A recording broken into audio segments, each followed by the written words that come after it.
দেখ, ইকোনমিক্সের আমাদের স্ট্যাটিস্টিক্স পোর্শনটা হয়ে গেছে, যেখানে 20 নাম্বার থাকে, ওই পোর্শনটা কমপ্লিট হয়ে গেছে। বাকি 20 নাম্বার বাকি আছে, সেটা হচ্ছে এই ইকোনমিক্স পড়বো, ইকোনমিক্সের জিনিসগুলো পড়তে হবে।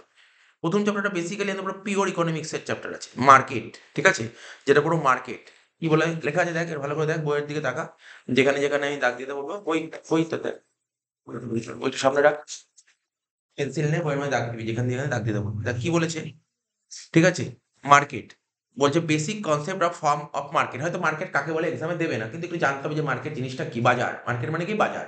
বাজার বলতে কি বুঝি, যেমন তুই তোর আশেপাশে অনেক বাজার আছে। বাজার হচ্ছে এমন একটা জায়গা যেখানে ক্রেতা আর বিক্রেতার মিলন হয়, তাই তো? ক্রেতা আর বিক্রেতা যেখানে থাকে সেটা তো বাজার বলে। এখানে কি লিখেছে দেখ, এখানে যে ভালো করে দেখিস, বলছে সাধারণ মানে নর্মাল সেন্সে বাজার কাকে বলে, যে স্থানে ক্রেতা ও বিক্রেতার মধ্যে নিয়মিত দ্রব্য সামগ্রী কেনা বেচা হয়, তাই না? হয়তো আমি কি বললাম, বাজার কাকে বলে পরীক্ষায় লিখতে দেবে না, ঠিক আছে তো, এরকম কোশ্চেন পরীক্ষায় লিখতে দেয় না, ঠিক আছে তো, তবুও একটু নলেজটা রাখতে হবে যে বাজার কাকে বলে। বাজার হচ্ছে যেমন ধর আমাদের এখানে কি নাগের বাজার আছে, বা ধর কি বলি বড় বাজার আছে, ঠিক আছে, যেমন বড় বড় যে বাজার, ঠিক আছে, বাজার হচ্ছে এমন একটা জায়গা যেখানে ক্রেতা আর বিক্রেতার মিলন হয়। কি করে ক্রেতা বিক্রেতা, দ্রব্য সামগ্রী কেনা বেচা করে, তাই তো লিখেছি যে স্থানে ক্রেতা ও বিক্রেতার মধ্যে নিয়মিত, নিয়মিত হয়, এমন নেই একদিনই হবে, রোজ রেগুলার হয়, রেগুলার দ্রব্য সামগ্রী কেনা বেচা হয়ে থাকে, তাকে বাজার বলে। এটা হচ্ছে, এটা কি বাজার, মার্কেট যে বললাম, এটা সাধারণ অর্থে, নর্মাল সেন্সে এটাই বাজার বলে। কিন্তু ইকোনমিক্স কি এটাকে বাজার বলে? ইকোনমিক্স এখানে বাজার বলে না। ইকোনমিক্স কি বলছে, বলছে ইকোনমিক্সে বাজারের ধারণাটা এই সাধারণ মানে নর্মাল, নর্মাল সেন্সে যে বাজার বা জেনারেল সেন্সে যে মানে জেনারেল সেন্সে যে মার্কেটের ডেফিনেশন দিয়েছে, ইকোনমিক্সের দিক থেকে মার্কেটের ডিফারেন্সটা একটু আলাদা আছে, ঠিক আছে তো? তো বলছে কি, দ্রব্য সামগ্রী ও উপাদানের ক্রেতা ও বিক্রেতার মধ্যে ঐতিহাসিক বিবর্তন, ঠিক আছে, হিস্টোরিক্যাল চেঞ্জ, ঠিক আছে, মাধ্যমে যে একটা সামাজিক সম্পর্ক গড়ে ওঠে, ঠিক আছে, তাকেই বলা হয় বাজার। সামাজিক সম্পর্ক বা সামাজিক প্রতিষ্ঠান, এই ওয়ার্ডটা খুব জরুরি। সামাজিক সম্পর্ক বা সামাজিক প্রতিষ্ঠান, ঠিক আছে, গড়ে উঠেছে, তাকে অর্থনীতিতে বাজার বলে, ঠিক আছে তো? আমি বারবার বললাম, জাস্ট একটু নর্মাল নলেজের জন্য জেনে রাখ, বাজার জিনিসটা কি, পরীক্ষায় দেবে না। তার বাজারের বৈশিষ্ট্য, এরপরে কোশ্চেন কি দিয়ে দেখ, বাজারের বৈশিষ্ট্য। দেখ বাজারের কটা বৈশিষ্ট্য আছে, 5টা বৈশিষ্ট্য। কি আছে? বাজারের জন্য কোনো বিশেষ দ্রব্য বা বিশেষ উপাদান থাকবে। বাজার, মার্কেট হচ্ছে এমন একটা জিনিস, যেই মার্কেটে তোর কোনো একটা বিশেষ ধরনের দ্রব্য থাকবে বা দ্রব্য বা বিশেষ উপাদান থাকবে। পৃথক পৃথক দ্রব্যের জন্য পৃথক পৃথক বাজারকে বোঝায়। এক এক রকমের দ্রব্যের জন্য এক এক রকমের বাজার। আমি বারবার বলছি, আমরা বাজার বলতে কি বুঝি? আমরা বাজার বলতে ধর যেমন তোরা যেমন বাজারে করিস, ওই বাজারের কথা এখানে বলা হচ্ছে না। ওই বাজারের কথা এখানে বলা হচ্ছে না। তুই এখন বলি তোর, স্যার আমি কোনো জিনিস কিনতে চলে গেলাম, দমদমের বাজারে চলে গেলাম, নাগের বাজার চলে গেলাম, বড় ওই বাজারের কথা এখানে বলা হচ্ছে না। ঠিক আছে? এখানে বলছে যে একেকটা দ্রব্যের জন্য একেকটা বাজার হয়। একেকটা দ্রব্যের জন্য একেকটা বাজার হয়। এখানে তাই বলছে বাজারের জন্য বিশেষ বিশেষ দ্রব্য থাকবে। ঠিক আছে তো? পৃথক পৃথক দ্রব্যের জন্য পৃথক পৃথক বাজার বলে। যেমন গমের বাজার, ঠিক আছে? পাটের বাজার। কিন্তু স্যার আবার পড়ে নিই, আমি সমস্ত জিনিস বলবো, তোমরা শুনবো কথা। এই কোশ্চেনে শুনবো। পৃথক পৃথক উপাদানের জন্য পৃথক পৃথক বাজারকে বোঝায়। মানে তাই বলছি, শ্রমের বাজার একটা হয়, মূলধনের বাজার মানে ক্যাপিটাল মার্কেট, ঠিক আছে, লেবার মার্কেট, এগুলো সমস্ত এক একটা বাজার। ইকোনমিক্সে এগুলোকে বলছে বাজার, ঠিক আছে তো? 2 নম্বর পয়েন্ট বলেছে সংশ্লিষ্ট দ্রব্য বা উপাদানের ক্রেতা বিক্রেতা থাকা প্রয়োজন। সংশ্লিষ্ট দ্রব্য বা উপাদানের জন্য, মানে এই যে বাজার হবে না, এই দ্রব্যগুলোর নিজস্ব একটা ক্রেতা বিক্রেতা থাকা প্রয়োজন। সংশ্লিষ্ট দ্রব্য বা উপাদানটি ক্রেতার চাহিদা করবে, মানে ওই দ্রব্যটার প্রতি ক্রেতার একটা চাহিদা থাকবে, ঠিক আছে? এবং বিক্রেতারা যোগান দেবে। আজকে আমি বাজারে গেছি, আমার তো চাহিদা আছে। আর যোগানটা কে দেবে? যে দোকান খুলেছে তার কাছে তো যোগান রাখতে, যোগান মানে কি? সাপ্লাই। আজকে আমি একটা বাজারে গেছি আলু কিনতে। তাহলে আলুর চাহিদা আমার আছে। চাহিদা আমার আছে। তাহলে এই আলুটা জোগাড় করে কাকে রাখতে হবে? বিক্রেতাকে।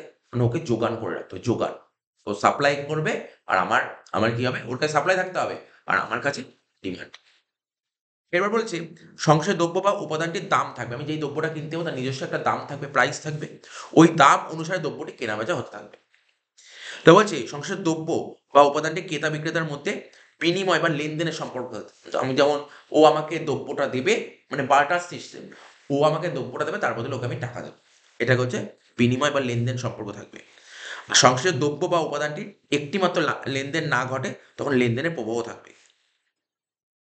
এই কোশ্চেনটা এখানে যে বললাম বাজার কাকে বলে আর বাজারের বৈশিষ্ট্য খুব একটা ইম্পর্টেন্ট নয়। আমাদের পরীক্ষায় যেগুলো আসবে সেই কোশ্চেনগুলো, মানে এটা যে বেসিক, এখান থেকে কিছু আসবে না পরীক্ষায়, কারণ এই চ্যাপ্টার থেকে আমি তোকে বলেইছি পরীক্ষায় 6 নম্বর আছে। এই চ্যাপ্টার থেকে বড় কোশ্চেন আসবে, বড় কোশ্চেন। এই চ্যাপ্টার থেকে আমার পরীক্ষায় বড় কোশ্চেন, সুতরাং এই সমস্ত কোশ্চেন আসার চান্স নেই।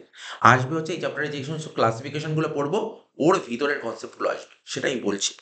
বাজারে শ্রেণীবিভাগ, দেখ বাজারে শ্রেণী আমি করছি, আমি একটু পরেই নিই, তারপরে আমি বলে দিচ্ছি, কোশ্চেন করছি। বাজারে শ্রেণীবিভাগ, ঠিক আছে তো? বাজারের শ্রেণীবিভাগটা কি বলছে? Classification or forms of market. বাজারের শ্রেণীবিভাগগুলো কি কি? বিভিন্ন দৃষ্টি মানে বিভিন্ন অ্যাঙ্গেল থেকে আমরা বাজারকে ভাগ করে, বিভিন্ন অ্যাঙ্গেল থেকে আমরা বাজারের মানে মার্কেটের ক্লাসিফিকেশন করে থাকি, ঠিক আছে তো? বিভিন্ন অ্যাঙ্গেল থেকে বলছে প্রতিযোগিতা অনুসারে, প্রতিযোগিতা মানে কম্পিটিশন, কম্পিটিশনের দিক থেকে বাজারকে কভাবে ভাগ করা যায়। এখানে বলছে কম্পিটিশনের দিক থেকে বাজারকে আমরা বিভিন্নভাবে ভাগ করতে পারি। বলছে প্রতিযোগিতা অনুসারে বাজারে শ্রেণীবিভাগ সম্পর্কে মতভেদ থাকলেও প্রতিযোগিতা অনুসারে বাজারকে মূলত মানে কম্পিটিশনের দিক থেকে আমরা বাজারকে মূলত ৩ ভাগে ভাগ করি। কি কি লিখেছে? এইগুলোই হচ্ছে আমাদের খুব জরুরি, ওইগুলো পড়তে হবে। কম্পিটিশনের দিক থেকে আমরা মার্কেটকে ৩ ভাগে ভাগ করি। কি কি বলেছে? একটা পারফেক্টলি কম্পিটিটিভ মার্কেট, খুব জরুরি, এইগুলো পড়তে হবে। পারফেক্টলি কম্পিটিটিভ মার্কেট, কম্পিটিশনের দিক থেকে আমরা মার্কেটকে ৩ ভাগে ভাগ করি। একটা কি বলেছে? একটা বলছে পারফেক্টলি কম্পিটিটিভ মার্কেট, একটা বলছে পিওর মনোপলি মার্কেট অথবা মনোপলি মার্কেট। এই যে মনোপলি, এটা যদি বোঝায় একটু ভালো করে বুঝবি। মনো মানে জানিস কি? মনো মানে একটা মনো মানে সিঙ্গেল, মনো মানে সিঙ্গেল, আর পলি মানে পাওয়ার, পলি মানে পাওয়ার, সিঙ্গেল পাওয়ার। কেউ এই পলিটাকে পাওয়ার না বলে বলতে পারে সেলার, তার মানে কি বললাম? Single seller. তাহলে কি দেখে কি বুঝতে পারলি মনোপলি মার্কেট জিনিসটা কি? মনোপলি মার্কেট হচ্ছে এমন একটা মার্কেট যেই মার্কেটে কি থাকবে, কে এদের লিখে দিয়েছি, সিঙ্গেল পাওয়ার বা সিঙ্গেল সেলার থাকবে। মনোপলি মার্কেট হচ্ছে এমন এক ধরনের মার্কেট যেই মার্কেটে একজন মাত্র সেলার থাকবে, ঠিক আছে তো? কে বলা হয় মনোপলি। একটা এক্সাম্পল বলতে পারবে? আমি তো মার্কেট মার্কেট বলছি, বলতো মনোপলি, এইটাই হচ্ছে অ্যাকচুয়ালি ইকোনমিক্স এটাই বলে, মনোপলি মার্কেট। একটা এক্সাম্পল বলছি, মনোপলি মার্কেট এমন তোর চোখের সামনে অনেক দেখতে পারিস, মানে একটা জেনুইন উদাহরণ দিবি, একটা মানে ঠান্ডা মাথায় বুঝে শুনে অ্যান্সার দেওয়ার চেষ্টা কর। মনোপলি মার্কেটের উদাহরণটা কি? যে বিক্রি করবে একজনই, ওই জিনিসটা কিনতে গেলে ওর কাছে যেতে পারবে, অন্য কারোর কাছে যেতে পারবে, ঠিক আছে? এবার তুই এখন বলিস স্যার আলু গম এরকম ব্যাপার না, উদাহরণটা কিন্তু টোটালি আলাদা এক্সাম্পল হবে। মনোপলি মার্কেট মানে তোকে একজন পেয়ে দেবে বেচার জন্য, মানে ১০০০ জন লোক আসবে না, বা দুজন লোকও আসবে না বেচার জন্য, একটা লোকই আসবে তোকে বেচতে। তোকে কিনতে গেলে ওর দোকানে যেতে হবে, ওর দোকানেই যেতে হবে, অন্য কোনো দোকানে যেতে পারবি না। ঠিক আছে তো? বলতে পারবি? দেখ, বল। ওই যে খালপাড়ের ওই দোকানটা আছে না, ওখান থেকে দেখ শোন, মনোপলি মার্কেটের এক্সাম্পলটা আমি বলে দিচ্ছি। যেমন তোকে অনেক উদাহরণ আছে, অনেক উদাহরণ আছে। এই যে আমরা যে কলকাতা শহরে বসবাস করি, আমরা ইলেকট্রিক ইউজ করি, লাইট ফ্যান এগুলো চালাই। তো ইলেকট্রিক ইউজ করলে আমরা কোন মানে যখন প্রতি মাসে যে বিল আসে, তো বিলটা কাকে দিই? সিইএসসি, নাম তো শুনেছিস? আমরা যে এখানে থাকি আমাদের এখানে বিলটা আসে, দেখবি ইলেকট্রিক বিলে লেখা থাকে সিইএসসি, একে বিল দিই। তুই কলকাতা শহরে বসবাস করছিস, light fan AC TV fridge চালাচ্ছিস, তোকে তো ইলেকট্রিকের লাইন নিতে হয়েছে। তুই বলবি না স্যার আমি সিএসসি লাইন নেবো না, হতে পারবে? থাকতে পারবি তুই এখানে? ইন্ডিয়ায় থাকতে পারবি না, বুঝতে পারবি? ভালো করে বুঝবি, কিন্তু কনসেপ্ট বুঝবি যে আমি তোকে মনোপলিটা কি বলছি। তোকে এখানে থাকতে গেলে, এই এরিয়ায় থাকতে গেলে তোকে সিএসসি লাইন নিতে হবে। তো আমাদের এখানে আমাদের পুরো ওয়েস্ট বেঙ্গলে সিএসসি লাইন চলে। আবার West Bengal state board, West Bengal state board কোনটা? গ্রাম সাইডে চলে। State board, West Bengal state electricity board গ্রামে চলে, এখানে চলে না। গ্রাম সাইডে চলে, যেখানে দেখবি ওদের ওখানে ৩ মাস অন্তর অন্তর বিল আসে, গ্রাম সাইডে চলে। আমাদের কলকাতা শহরে বসবাস করি, শহরাঞ্চলে আমাদের সিএসসি লাইন, আমাদের এখানে কিন্তু সিএসসি লাইন। বাড়িতে জিজ্ঞাসা করবি দেখবি, বা বাড়িতে জিজ্ঞাসা করার দরকার নেই, ইলেকট্রিক বিল আসবে দেখবি লেখা থাকে নীল কালারের বিল সিএসসি, ঠিক আছে তো? তাহলে তুই কলকাতা শহরে বসবাস করবি, কলকাতা শহরে বসবাস করবি, তুই ইলেকট্রিক্যাল লাইন নিতে গেলে সিএসসি লাইন নিতে হবে, অন্য কোনো লাইন নিতে পারবি না, অন্য কোনো লাইন নিতে পারবি না। কি বললাম বুঝলি? কারণ এখানে কি সিএসসি একা রাজ করছে, একা রাজ করছে, বুঝতে পারলি তো? এটা হচ্ছে এই জন্য ও কি করতো, যখন খুশি দাম বাড়াতে পারে, যদি দাম বাড়িয়ে দেয় তুই বলি না আমি ওর লাইন নেবো না, করতে পারবি? ও দাম বাড়ালো, ওই মানে যে দামটা বেরিয়ে যাবে সেটাই নিতে হবে, সিএস, বুঝলি? এটা মনোপলি মার্কেট। আর একটা এক্সাম্পল বুঝলি কেমন? এক্সাম্পল কেমন দেখছি? আর একটা example, Indian railway. Indian rail হচ্ছে মনোপলি মার্কেটের এক্সাম্পল, ভালো উদাহরণ, মানে কমন এক্সাম্পল এটা। Indian rail, Indian train. মানে তুই যে রেলে উঠিস সেই রেলটার নাম কি? ইন্ডিয়ান রেল, ঠিক আছে? ইন্ডিয়ান রেল, ঠিক আছে? ভারতীয় রেল। আমরা যে, তার মানে বুঝতে পারছিস তো? তুই ধর এক জায়গা থেকে আরেক জায়গায় যাবি, হ্যাঁ তুই বলবি স্যার আমি এক জায়গা থেকে আরেক জায়গায় বাসেই যাবো, আর তুই বলবি আমি রেলেই যাবো। রেল যেতে গেলে কোন রেলে যেতে হবে? ইন্ডিয়ান রেলেই যেতে হবে, আর তো কোনো রেল নেই, বুঝতে পারলি তো? তো ইন্ডিয়ান রেলে তোকে যেতে হবে। এইগুলো তোকে কিন্তু মাথায় রাখতে হবে। দেখ ইন্ডিয়ান রেলটাও কিন্তু মনোপলি মার্কেটের এক্সাম্পল। এখন যদি ইন্ডিয়ান রেল যদি ভাড়া বাড়িয়ে দেয়, তুই কি কিছু করতে পারবি? কিছু করতে পারি না। যে ভাড়া যদি বাড়িয়ে দেয় তবু ওই রেলেই যেতে হবে। এখানে বলে দিই যে মনোপলি মার্কেট হচ্ছে সিঙ্গেল পাওয়ার। ঠিক আছে তো? আচ্ছা, ২ টো পয়েন্ট হলো। ৩ নম্বর পয়েন্ট কি বলেছে? ইমপারফেক্টলি কম্পিটিটিভ মার্কেট। তাহলে কি জিনিসটা বলে এইখানে এর উপরই বেস করে এই চ্যাপ্টারটা আছে। এই ৩ টে টপিক তোকে শিখতে হবে। মেইনলি এই ৩ টে টপিক শিখতে হবে, আর কিছু না। আর কিছু নেই টপিকে। তাও বলছি পরীক্ষায় আসবে এই ক আর খর মধ্যেই আসে, বেশি আসে এটার মধ্যে। ঠিক আছে তো? ছবি-টবি সব এর মধ্যে আসবে। পারফেক্টলি কম্পিটিটিভ মার্কেট, একটা হচ্ছে পারফেক্টলি কম্পিটিটিভ মার্কেট, একটা হচ্ছে কি বললাম বল? পিওর মনোপলি মার্কেট বা মনোপলি মার্কেট। ঠিক আছে তো? ঠিক আছে তো? আরেকটা হচ্ছে কি? ইমপারফেক্টলি কম্পিটিটিভ মার্কেট। কি বললাম বল ইংলিশে বলতে পারবি? একটা পারফেক্টলি কম্পিটিটিভ মার্কেট, একটা ইমপারফেক্টলি কম্পিটিটিভ মার্কেট, আর একটা মনোপলি মার্কেট। ৩ টে মার্কেট তোকে পড়তে হবে। এবার কি বলেছে? অপূর্ণাঙ্গ মানে ইমপারফেক্টলি কম্পিটিটিভ মার্কেট আবার ২ রকমের হয়। ঠিক আছে? ২ রকমের হয়। ইমপারফেক্টলি কম্পিটিটিভ মার্কেট ২ রকমের হয়। কি? একটা হচ্ছে monopolistic competitive market, monopolistic competitive market. আমরা পড়বো, থিওরি পড়বো মনোপলিস্টিক কম্পিটিটিভ মার্কেট কাকে বলে। মনোপলিস্টিক কম্পিটিটিভ মার্কেট কাকে বলে জানিস তো? মনোপলিস্টিক কম্পিটিটিভ মার্কেট হচ্ছে এমন এক ধরনের মার্কেট যেই মার্কেটে মনোপলিরও ফিচার হবে, আবার তোর পারফেক্ট কম্পিটিটিভ মার্কেটের ফিচার থাকবে। দুটো ফিচার যখন মিক্স থাকবে তখন তাকে বলে মনোপলিস্টিক কম্পিটিটিভ মার্কেট। আমরা থিওরি পড়িয়ে দেবো। ঠিক আছে? পরে পড়াচ্ছি। জাস্ট এগুলো বলে রাখলাম এখানে। তাহলে কি বললাম? ইমপারফেক্টলি কম্পিটিটিভ মার্কেট কয় ভাগ করে? ২ ভাগে। একটা হচ্ছে মনোপলিস্টিক কম্পিটিটিভ মার্কেট, আরেকটা হচ্ছে oligopoly or duopoly market. Oligopoly or duopoly market. ঠিক আছে? এটা হচ্ছে, এইটা তোকে খুব জরুরি পড়তে হবে। এটা তুই পড়ে রাখিস। এটা পড়বি। যেটা পড়তে হবে আমি খুব ভালো করে বলছি। ঠিক আছে? এটা তোকে পড়তে হবে। কি বলছিলাম তোকে? হ্যাঁ, তোকে কি বলছিলাম? যে না, পারফেক্টলি কম্পিটিটিভ মার্কেট। কি বললাম? পারফেক্টলি কম্পিটিটিভ মার্কেটে পড়বো। এটা খুব ইম্পোর্টেন্ট কোয়েশ্চেন এবং পরীক্ষায় দেবে এই কোয়েশ্চেনটা। এই কোয়েশ্চেন কিন্তু খুব দেবে, কিন্তু এই কোয়েশ্চেনটা খুব ভালো করে পড়বি। কোনো না কোনো স্কুলে তো দেবেই এই কোয়েশ্চেনটা। আমি দেখ এখন যেটা বলছি এটা দেবেই। এটা খুব very, very important question. Perfectly competitive মার্কেটটাই করবো। এই কোয়েশ্চেনটা দেবেই, কিন্তু খুব ভালো করে পড়বি। কি দিতে পারে? কাকে বলে আর বৈশিষ্ট্য। ৬ নাম্বার দিয়ে দেবে। কাকে বলে আর বৈশিষ্ট্য। তাও বলছি, এটাই পড়ছি। কাকে বলে আর বৈশিষ্ট্য। এখন আমি কি বললাম তোকে? মনোপলি মার্কেট কি বললাম? জাস্ট কিছু তো বুঝতে পেরেছি? একজন বিক্রেতা, একজন বিক্রেতা। মনোপলি মার্কেট মানে মনো মানে একা, আর পলি মানে বিক্রেতা। যেই মার্কেটে একজন বিক্রেতা তাকে বলে মনোপলি মার্কেট। এবার এখানে কি করো? Perfectly competitive market. Perfectly competitive market কে বলে? এটা হচ্ছে এমন এক ধরনের মার্কেট যেই মার্কেটে প্রচুর ক্রেতা, প্রচুর বিক্রেতা থাকবে। দেখ এখানে কি লিখেছে? এই মার্কেট হচ্ছে এমন একটা মার্কেট যেই মার্কেটে অসংখ্য ক্রেতা ও বিক্রেতা থাকবে। তাহলে লাইনটা পড়ে যখন তোকে মাথার মধ্যে রাখতে হবে, তুই যদি ডেফিনিশন ভুলেও যাস, তোকে লিখতে পারবি। তাহলে কি বুঝতে পারলি? পারফেক্টলি কম্পিটিটিভ মার্কেট কি? যেই মার্কেটে কি থাকবে? প্রচুর ক্রেতা ও বিক্রেতা থাকবে। প্রচুর ক্রেতা, অসংখ্য মানেই প্রচুর। ঠিক আছে? প্রচুর ক্রেতা বিক্রেতা থাকবে। যেই মার্কেটে প্রচুর ক্রেতা বিক্রেতা থাকবে। তার মেইন লাইনটা কি হলো? স্যার অসংখ্য ক্রেতা বিক্রেতা বা প্রচুর ক্রেতা বিক্রেতা থাকবে।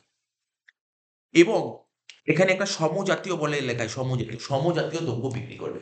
এমন না এই মার্কেটে যে একই ধরনের দ্রব্য বিক্রি করবে। সমজাতীয়। সমজাতীয় দ্রব্যকে ইংরেজিতে বলে হোমোজেনিয়াস প্রোডাক্ট। Homogeneous product. ঠিক আছে?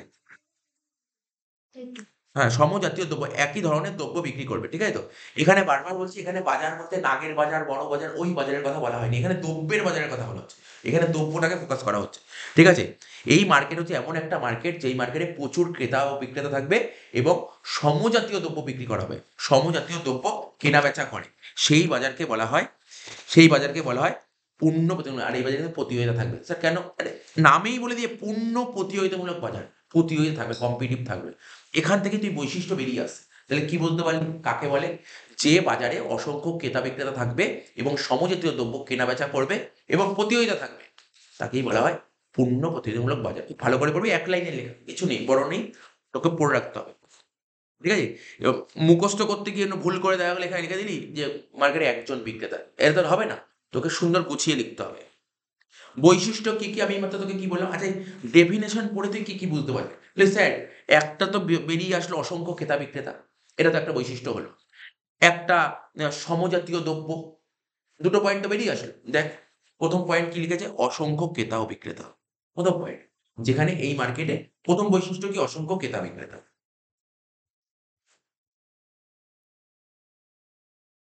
স্যার আমার তো কোয়েশ্চেন ছিল। আমি করব তো, কেন এত বলছি তো একটা কথা। ওফ! সমজাতীয় দ্রব্য, এরপরে পয়েন্ট কি ছিল? সমজাতীয় দ্রব্য ২ টো পয়েন্ট। ২ টো পয়েন্ট যেটা আমি ডেফিনিশন থেকে যেটা বললাম, কি বললাম বল? একটা হচ্ছে তোর আ কি বললাম বল? অসংখ্য ক্রেতা বিক্রেতা থাকবে। ২ নম্বর পয়েন্ট হচ্ছে সমজাতীয় দ্রব্য। ৩ নম্বর পয়েন্টে এবার চলে আসছি। 3 নম্বর পয়েন্টটা কি বলছে? অবাধ প্রবেশ অ্যান্ড প্রস্থান। এই অবাধ প্রবেশ আর প্রস্থানকে ইংরেজিতে কি বলে জানিস তো? প্রবেশ মানে কি এন্ট্রি আর প্রস্থান মানে কি এক্সিট। এন্ট্রি এক্সিট মানে যখন খুশি তুই ঢোকো, যখন খুশি বেরিয়ে যাও, কোনো বাধা নেই। অবাধ প্রবেশ, কোনো বাধা নেই। অবাধ প্রবেশ, অবাধ প্রবেশ তাহলে এমনি ইজিলি লিখতে পারবো। অবাধ প্রবেশ মানে তুই যখন খুশি ঢুকবি, যখন খুশি বেরিয়ে যেতে পারবি, কোনো বাধা নেই। ঠিক আছে? এই মার্কেটে।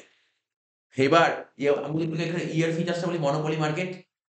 মনোপলি মার্কেটে এখন স্যার মনোপলি মার্কেটে কি যে কেউ ঢুকতে পারবে না? আর ঢুকলেও তাড়াতাড়ি বেরিয়ে যেতে পারবে। মানে পারবেই না মার্কেট টিকে থাকতে। আজকে ধর সিএসসি কে চালায়? সঞ্জীব গোয়েঙ্কা। ওর এত পুঁজি আছে, ওর কাছে এত ক্যাপিটাল আছে।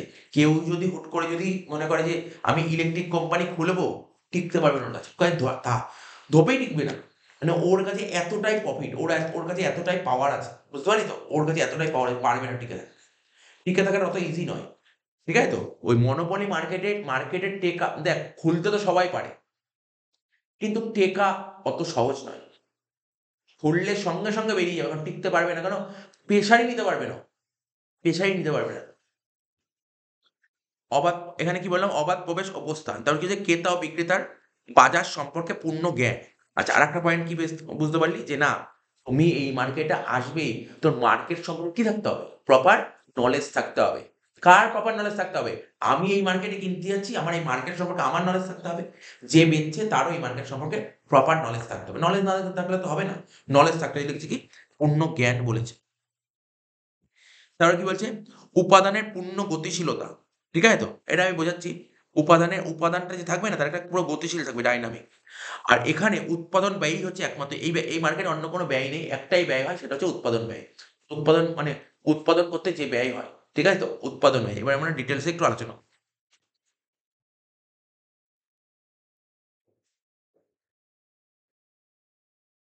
এই যে এখানে বলছে উৎপাদন ব্যয় মানে এই ফার্ম কোনো একটা দ্রব্য তৈরি করবে। দ্রব্য তৈরি করতে যে ব্যয় হয়, তৈরি করতে যে ব্যয়, তাই তো উৎপাদন ব্যয় বলে। তাই বলছে এই মার্কেটে ফার্মগুলি শুধুমাত্র কোন ব্যয় তৈরি করে, কোন ব্যয় ওকে বহন করতে হয়, বিয়ার করতে হয়, উৎপাদন ব্যয়ই বহন করতে হয়। ব্যাস হয়ে গেল। এক লাইনে লিখলে, পূর্ণ প্রতিযোগিতামূলক বাজারে ফার্মগুলি কি করে? শুধুমাত্র উৎপাদন ব্যয় বহন করে। উৎপাদন ব্যয়কে ইংরেজি বলে প্রোডাকশন কস্ট। প্রোডাকশন করতে যে খরচা হয়, সেই ব্যয়টাকে ওকে বহন করতে হয়। আচ্ছা, আর তারপরে আগের পয়েন্টটা কি বলেছে? উপাদানের পূর্ণ গতিশীলতা। ঠিক আছে তো? বলছে এই মার্কেটে, ঠিক আছে, ফার্মগুলি যে সমস্ত উপাদান ব্যবহার করে, মানে এই মার্কেটে ফার্মগুলো দ্রব্য তৈরি করতে তো কোনো কিছু তৈরি করতে গেলে তো ইনপুট দিতে হয়, উপাদান ব্যবহার করতে হয়। যে সমস্ত উপাদান ব্যবহার করে সেগুলি সম্পূর্ণরূপে গতিশীল। সম্পূর্ণরূপে গতিশীল। গতিশীল মানে কি? গতিশীল মানে ডাইনামিক, মানে এক জায়গা থেকে আরেক জায়গায় তুই নিয়ে যেতে পারবি। বলছে এর অর্থ হলো উপাদানগুলি অবাধে, কোনো বাধা নেই, এক স্থান থেকে অন্য স্থানে এক ব্যবহার থেকে অপর ব্যবহারে স্থানান্তরিত করে, এটাকে বলে গতিশীল। তাহলে কি এখানে পয়েন্ট হয়ে আছে? উপাদানের পূর্ণ গতিশীলতা রয়েছে। মানে তাহলে অবস্থাটা ভালো থাকতে হবে, তাই তো? হ্যাঁ, এই যে বলেছে যে উপাদানগুলি অবাধে, কোনো বাধা, অবাধ মানে কি? কোনো বাধা নেই, এক স্থান থেকে অন্য স্থানে বা এক ব্যবহার থেকে অপর ব্যবহারে স্থানান্তরিত হতে পারে। ক্রেতা বিক্রেতার বাজার সম্পর্কে পূর্ণ জ্ঞান থাকতে হবে। এই বাজারে প্রত্যেক ক্রেতা ও বিক্রেতার বাজার সম্পর্কে সম্পূর্ণ ধারণা আছে। ঠিক আছে? ফলে বাজারের একটি মাত্র দাম চালু থাকে এবং সেই দামে, মানে বাজারে একটাই প্রাইস, ওই প্রাইসে কেনাবেচা হবে। ঠিক আছে? ওই প্রাইসে কিন্তু কেনাবেচা হবে। এবার বলছে অবাধ প্রবেশ ও প্রস্থান। ঠিক আছে? এই মার্কেটে কি হয়? নতুন ক্রেতা ও বিক্রেতা বিনা বাধায় বাজারে প্রবেশ করতে পারে। এই মার্কেট হচ্ছে এমন একটা মার্কেট, এই মার্কেটে ক্রেতা, আমি কি বললাম কিছুক্ষণ আগে? ক্রেতা ও বিক্রেতা কোনো বাধা নেই। তুমি ঢোকো, যখন খুশি ঢোকো, যখন খুশি বেরিয়ে যাও। কোনো বাধা নেই। তাই বলছে বিনা বাধায় নতুন ক্রেতা ও বিক্রেতা বিনা বাধায় বাজারে প্রবেশ করতে পারে এবং পুরনো ক্রেতা ও বিক্রেতা ইচ্ছা করলে বাজার ছেড়ে চলে যেতে পারে। এই ব্যাপারে কোনো রকম বাধা নিষেধ নেই। ঠিক আছে তো? বুঝতে পারলি? তাহলে কি বললাম? এন্ট্রি আর এক্সিট। ঠিক আছে? কেউ যদি যদি কোনো বিক্রেতা বাজারে ঢুকতে চায়, ঢুকতে পারে। নতুন যদি ক্রেতা বাজারে চায়, ঢুকতে পারে। কেউ বাধা দেবে না। এবার যারা আগে থেকে ছিল, তারা যদি বাজার থেকে বেরিয়ে যেতে পারে। কেউ বাধা দেবে না। কোনো বাধা নেই এখানে। তাই বলছে অবাধ প্রবেশ, সমজাতীয় দ্রব্য। এই বাজারে সকল বিক্রেতা সবাই কি করে? যারা এই মার্কেটে যারা এসছে, সবাই একই ধরনের দ্রব্য বিক্রি করবে। মানে কারোর দ্রব্য আলাদা হয় না। সবাই একই ধরনের দ্রব্য বিক্রি করবে। ঠিক আছে?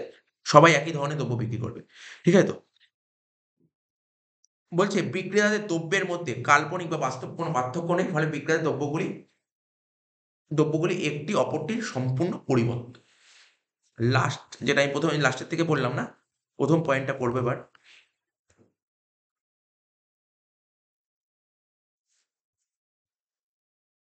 অসংখ্য ক্রেতা বিক্রেতা। এই মার্কেট হচ্ছে এমন একটা মার্কেট, প্রথমেই বললাম এই মার্কেটে কি থাকবে, অসংখ্য ক্রেতা ও বিক্রেতা থাকে। লিখেছে এই মার্কেটে অসংখ্য ক্রেতা বিক্রেতা থাকে। অসংখ্য বলতে কি, অসংখ্য বলতে কত বলা সম্ভব নয়। অসংখ্য বলতে কত তার কোনো এক্সাক্ট কোনো নিয়ম নেই। অসংখ্য বলতে বলছে, অসংখ্য বলতে ঠিক কত তার কোনো বাঁধা ধরা নিয়ম নেই। তবে ক্রেতা ও বিক্রেতার সংখ্যা এমন হতে হবে, ক্রেতা ও বিক্রেতার সংখ্যা এমন হতে হবে যাতে প্রত্যেক ক্রেতা বাজারে বাজারে মোট দ্রব্যের অতি সামান্য অংশ কেনে। বলছে এখানে কি বলছে, ক্রেতা ও বিক্রেতার সংখ্যা এমন হতে হবে যাতে প্রতিটা ক্রেতা প্রতিটা ক্রেতা বাজারে মোট দ্রব্যের অতি সামান্য অংশ কেনে এবং প্রতিটা বিক্রেতা বাজারে মোট দ্রব্যের অতি সামান্য অংশ বিক্রি করে। মানে এখানে ব্যাপারটা একটু বুঝে নে। এখানে বলতে যে অসংখ্য ক্রেতা বিক্রেতার সংখ্যা এমন হতে হবে, মানে মার্কেটে কতজন ক্রেতা থাকবে, মার্কেটে কতজন বিক্রেতা থাকবে, তার সংখ্যাটা এমন হতে হবে, কি হতে হবে, প্রতিটা ক্রেতা বাজারে মোট দ্রব্যের অতি সামান্য অংশ কিনবে আর প্রতিটা বিক্রেতা বাজারে মোট দ্রব্যের অতি সামান্য অংশ বিক্রি করবে, মানে কিছুটা অংশ বিক্রি করবে। ঠিক আছে, এই বৈশিষ্ট্যের একটা তাৎপর্য আছে, সিগনিফিকেন্স কি বলছে, কোনো ক্রেতাই ব্যক্তিগতভাবে দ্রব্যের দামকে প্রভাবিত করবে না। মানে কোনো কোনো দেখ কি বলছে, কেউ কোনো যে মার্কেটে কিনতে এসছে ও দ্রব্যের দামকে প্রভাবিত করতে পারবে না। ঠিক আছে, অপরদিকে কোনো বিক্রেতাও দ্রব্যের দামকে প্রভাবিত করতে পারবে না। অর্থাৎ ব্যক্তিগত ক্রেতা ও ব্যক্তিগত ক্রেতা ও বিক্রেতা হলো দাম গ্রহীতা, দাম নির্ধারক নয়। এখান থেকে একটা পয়েন্ট বেরিয়ে আসলো যে না, এই মার্কেটে এই যে ক্রেতা ও বিক্রেতা হলো দাম গ্রহীতা। ঠিক আছে, দাম ওরা নির্ধারণ করে না। ক্রেতা বিক্রেতা দামটা নির্ধারণ করতে পারে না। ওরা কি করে, দামটা যেটা থাকে সেটাকে ওরা গ্রহণ করে। তাই ওদেরকে বলা হয় এই মার্কেটে ক্রেতা ও বিক্রেতা হলো প্রাইস টেকার। ঠিক আছে, price taker, not a maker. ওরা টেকার, মেকার নয়, টেকার। টেকার মানে কি বললাম, টেকার, টেক করছে মানে গ্রহণ করছে। ঠিক আছে, মেকার মানে হচ্ছে নির্ধারণ, না নির্ধারণ করে না ওরা। এই কোশ্চেনটা ভেরি ভেরি ইম্পর্টেন্ট, ভালো করে পড়বি, সুন্দর করে পড়বি, পড়ে মুখস্থ করে খাতায় লিখবি। ঠিক আছে তো, এটা তো পূর্ণাঙ্গ প্রতিযোগিতার বাজার। এখানে একটু জাস্ট ছোট্ট করে একটু দেখে নি, মানে এটা খুব একটা দরকার নেই, তবু একটা দেখে রাখাটা খুব জরুরি। এই যে এখানে নিচে প্যারাটা শেষ হয়ে গেল, এখানে শেষ হয়ে গেলে কোশ্চেন অ্যান্সার। এবার বিশুদ্ধ প্রতিযোগিতা জিনিসটা কি, এখানে কি বলছে, পিওর কম্পিটিশন কাকে বলে। পিওর কম্পিটিশন, দুটো কম্পিটিশন হয়, একটা পিওর একটা পারফেক্ট। ঠিক আছে, একটা পিওর কম্পিটিশন হয়, একটা পারফেক্ট কম্পিটিশন। পিওর কম্পিটিশন জিনিসটা কি বলছে, বাজারে যদি অসংখ্য ক্রেতা ও বিক্রেতা থাকে, বললাম তো আমি টপিকটার নাম কি বললাম, পারফেক্ট কম্পিটিভ মার্কেট, যেই মার্কেটে অসংখ্য ক্রেতা বিক্রেতা থাকবে। তো বলছে যে মার্কেটে অসংখ্য ক্রেতা ও বিক্রেতা থাকে এবং সমজাতীয় দ্রব্য কেনাবেচা হয়, তাই তো বলেছিলাম, অনেক ক্রেতা বিক্রেতা থাকবে এবং মানে সমজাতীয় দ্রব্য কেনাবেচা হবে। ঠিক আছে, এবং বাজারে ক্রেতা ও বিক্রেতা অবাধে প্রবেশ ও প্রস্থান করতে পারে। মানে যেইটা কি বললাম বলে, এখানে কি লিখেছে ওরা, ওরা লিখেছে যে মার্কেটে অসংখ্য ক্রেতা বিক্রেতা থাকবে, সমজাতীয় দ্রব্য কেনাবেচা হবে এবং বাজারে ক্রেতা ও বিক্রেতা অবাধে প্রবেশ ও প্রস্থান করতে পারবে, একে বলা হয় পিওর কম্পিটিটিভ মার্কেট। বোঝা গেল কি বললাম, তুই যেন বৈশিষ্ট্য পড়লি ওর মধ্যে থেকে তুলে দেওয়া হয়েছে, এটাকে বলা হয় পিওর কম্পিটিটিভ মার্কেট। ঠিক আছে, মানে তোর কি বলেছে, বিশুদ্ধ প্রতিযোগিতা বলা হয়। এবার বলছে পারফেক্ট কম্পিটিশন কোনটাকে বলে, যেমন বলেছে ক্রেতা ও বিক্রেতার বাজারের অবস্থা সম্পর্কে পূর্ণ জ্ঞান। ঠিক আছে, উপাদানের পূর্ণ গতিশীলতা আর উৎপাদন ব্যয়ই একমত ব্যয় বর্তমান থাকে, তাহলে সেই বাজারকে পূর্ণ প্রতিযোগিতামূলক বাজার বলে। মানে দুটো বৈশিষ্ট্যকে আলাদা আলাদা করে দিয়েছে। ঠিক আছে, দুটো বৈশিষ্ট্য দেখ, ভালো করে দেখ, আমাদের যে 6টা বৈশিষ্ট্য বললাম তার মানে প্রথম 3টে বৈশিষ্ট্য ওটাকে বলছে পিওর কম্পিটিশন। আর বলছে এই 3টে বৈশিষ্ট্য ছাড়াও তো আরো বৈশিষ্ট্য থাকে, তো ওটাকে বলা হয় হচ্ছে কি তোমার, বলেছে যে পারফেক্ট কম্পিটিশন। এটা জাস্ট নরমাল, এটা জাস্ট জানার জন্য বললাম, তো পরীক্ষায় তোকে লিখতে হবে না, এত অব্দি লিখলেই হবে। খুব ইম্পর্টেন্ট কোশ্চেন, স্কোর এই কোশ্চেনটা প্রতি বছরের জন্য ইম্পর্টেন্ট থাকে, এই কোশ্চেন এতটা ভালো করে পড়তে হবে। এবার আমি একচেটিয়া বাজার কাকে বলে বৈশিষ্ট্য পড়িয়ে নিই, তারপর আমি শুনছি কি কি আছে। তার মানে এই উৎপাদন ব্যয় পর্যন্ত লিখবো, তাই তো? হুম, একচেটিয়া বাজারটা পড়ে দিচ্ছি, মনোপলি মার্কেট। আমি তো অলরেডি বলে কি বললাম, মনোপলি মার্কেট কি বললাম, মনো মানে কি বললাম, সিঙ্গেল, পলি মানে বিক্রেতা, সিঙ্গেল বিক্রেতা মানে সিঙ্গেল সেলার। মনোপলি মার্কেট হচ্ছে এমন একটা মার্কেট যেই মার্কেটে একজন মাত্র বিক্রেতা থাকবে। এক, তাহলে তুই বল, তোরা বল দেখি, একজন বিক্রেতা, তাহলে ক্রেতা কজন থাকবে, ক্রেতা অনেকে থাকবে। যেমন ভাব না, আমাদের এখানে মানে মনোপলি মার্কেটে এক্সাম্পল সিএসসি হচ্ছে বিক্রেতা, ক্রেতা কজন, সবাই, সবাই ক্রেতা, সবাই ক্রেতা। ক্রেতা চাইলেও কিছু করতে পারবে না, ক্রেতার পাওয়ারই নেই হাতে, কিচ্ছু করতে পারবে না। ঠিক আছে তো, তাই বলছে যে বাজারে একজন মাত্র বিক্রেতা বা একটি মাত্র প্রতিষ্ঠান, ঠিক আছে, অসংখ্য ক্রেতাদের কাছে একটি দ্রব্য বিক্রি করে, সিএসসির কটা দ্রব্য, একটাই তো দ্রব্য, ইন্ডিয়ান রেলে কটা দেবো? একটাই তো দেবো, ঠিক আছে? যে বাজারে একজন মাত্র বিক্রেতা বা একটি মাত্র প্রতিষ্ঠান অসংখ্য ক্রেতাদের কাছে একটি দ্রব্য বিক্রি করে এবং ওই দ্রব্যটির কোনো ঘনিষ্ঠ পরিবর্ত দ্রব্য থাকে না, ওর কোনো সাবস্টিটিউট নেই। ইন্ডিয়ান রেলের কোনো সাবস্টিটিউট নেই, ইন্ডিয়ান রেলের কোনো সাবস্টিটিউট নেই, তারপর সিএসসির কোনো সাবস্টিটিউট নেই, ঠিক আছে? সাবস্টিটিউট মানে পরিবর্তন, ওর পরিবর্তন নেই। যেমন তুই চায়ের পরিবর্তন করে খেতে পারিস, কিন্তু সিএসসির কোনো সাবস্টিটিউট নেই। তুই এই এরিয়ায় বসবাস করতে গেলে তুই যদি ইলেকট্রিক, যেইগুলো জিনিসের উপর ইলেকট্রিক কনজিউম করতে হয়, তোকে ইলেকট্রিক কনজিউম করতে গেলে সিএসসি লাইন নিতে হবে। তুই ঘরে ফ্যান চালাবি, তোর সিএসসি লাইন নিতে হবে। আদারওয়াইজ কোনো সেকেন্ড অপশন তোর কাছে নেই, ঠিক আছে? তো তো এখানে বলেছে, এখানে কি বললাম, তাই কি বললাম, কি পয়েন্টগুলো বললাম? যে বাজারে একজন মাত্র বিক্রেতা অসংখ্য ক্রেতাদের কাছে একটি মাত্র দ্রব্য বিক্রি করে এবং ওই দ্রব্যটির কোনো ঘনিষ্ঠ পরিবর্ত দ্রব্য থাকে না, কে বলা হয় একচেটিয়া বাজারে। দেখ আমি যেটা বললাম, এই গ্রিক ভাষায় মনো মানে কি একা, আর পলি মানে বিক্রেতা, একজন বিক্রেতা, অর্থাৎ প্রতিযোগিতা ছাড়া একজন বিক্রেতা নির্ভর বাজারই হলো একচেটিয়া বাজার। এত লিখতে হবে না, জাস্ট আমি তোকে বললাম মনোপলি, এইটুকু বললাম, ওইটুকু দরকার নেই, এইটুকু বললাম। এবার এখানে কি বলেছে দেখ, উদাহরণটা কি বলেছে, যেটা আমি তোকে বারবার বললাম। কি উদাহরণ বললাম আমি, কি উদাহরণ বললাম? তুই যদি ভুলেও যাস, মনোপলি মার্কেটের এক্সাম্পল, কি এক্সাম্পল বললাম বল দেখি? এইমাত্র বললাম সিইএসসি, দেখ সিএসসির কথাই লিখেছে, দেখ কি লিখেছে, কি লিখেছে? বিদ্যুৎ সরবরাহকারী সংস্থা, আর এটাই তো সিইএসসি, বিদ্যুৎ সরবরাহকারী সংস্থাই তো সিইএসসি, ঠিক আছে? তাহলে একচেটিয়া বাজারের উদাহরণ কি বললাম? মনোপলি মার্কেটের উদাহরণ বিদ্যুৎ সরবরাহকারী সংস্থা। তুই যদি এত বড় লিখতে না পারিস, সিএসসি লিখতে পারিস, ভারতীয় রেল লিখতে পারিস, কোনো অসুবিধা নেই, ঠিক আছে? আগের বাজার কিরকম কিরকম বাজার? এখানে ওই বাজারের কথা বলছি না, ওটা হচ্ছে জেনারেল সেন্সের বাজার, নরমাল জেনারেল মার্কেট। ওই বাজার এই বাজার নয়। ওই বাজারটা হচ্ছে মানে আমাদের ব্যবসার বাজার। ব্যবসার বাজার মানে হচ্ছে আমরা যে বিজনেস স্টাডিজ বলে সাবজেক্ট আছে, কারবারি শিক্ষা, ওখানে যে বাজারের কথা বলে সেই বাজার। ওটাকে স্থানীয় বাজার বলা হয়, ওটাকে বলা হয় স্থানীয় বাজার, লোকাল মার্কেট, লোকাল মার্কেট। ওই বাজারের সঙ্গে ইকোনমিক্স এর বাজার আর ব্যবসার বাজার ডিফারেন্ট, ওর সঙ্গে এর কোনো মিল নেই। যেমন ধর আন্তর্জাতিক বাজার, তুই এক দেশ থেকে আরেক দেশে কেনাকাটা করবি, ওটা আন্তর্জাতিক বাজার। ওটা হচ্ছে বিজনেসের সেন্স থেকে। দেশীয় বাজার, দেশীয় বাজার মানে আমাদের আমাদের দেশের মধ্যে যে বড় বড় বাজার আছে, সেটা হচ্ছে সব বিজনেসের পয়েন্ট অফ ভিউ। ইকোনমিক্স আলাদা, ইকোনমিক্স এর মার্কেট আলাদা কথা বলা হচ্ছে, বিজনেসের কথা আলাদা। দেখ যেটা বলছিলাম একচেটিয়া বাজারের বৈশিষ্ট্য, আচ্ছা বৈশিষ্ট্যের দিকে তাকাতে হবে না, এমনি জাস্ট তুই তোরা দেখ কাকে বলে বললাম না, ওখান থেকে তাকিয়ে একটা বৈশিষ্ট্য বল না। কি বলতে হয়েছে? বলি স্যার একজন মাত্র বিক্রেতা আর অসংখ্য ক্রেতা, একটা পয়েন্ট তো পেলো। তারপর বলবি কি ঘনিষ্ঠ পরিবর্তদ্রব্য থাকে না, এটা একটা বৈশিষ্ট্য হলো। বুঝতে পারছিস তো? তো দেখ এখানে কি লিখেছে, এখানে অনেক পয়েন্ট লিখেছে, আমি যেই পয়েন্টগুলো মিল পাচ্ছি আগে সেটা বলি, কাকে বলে থাকে।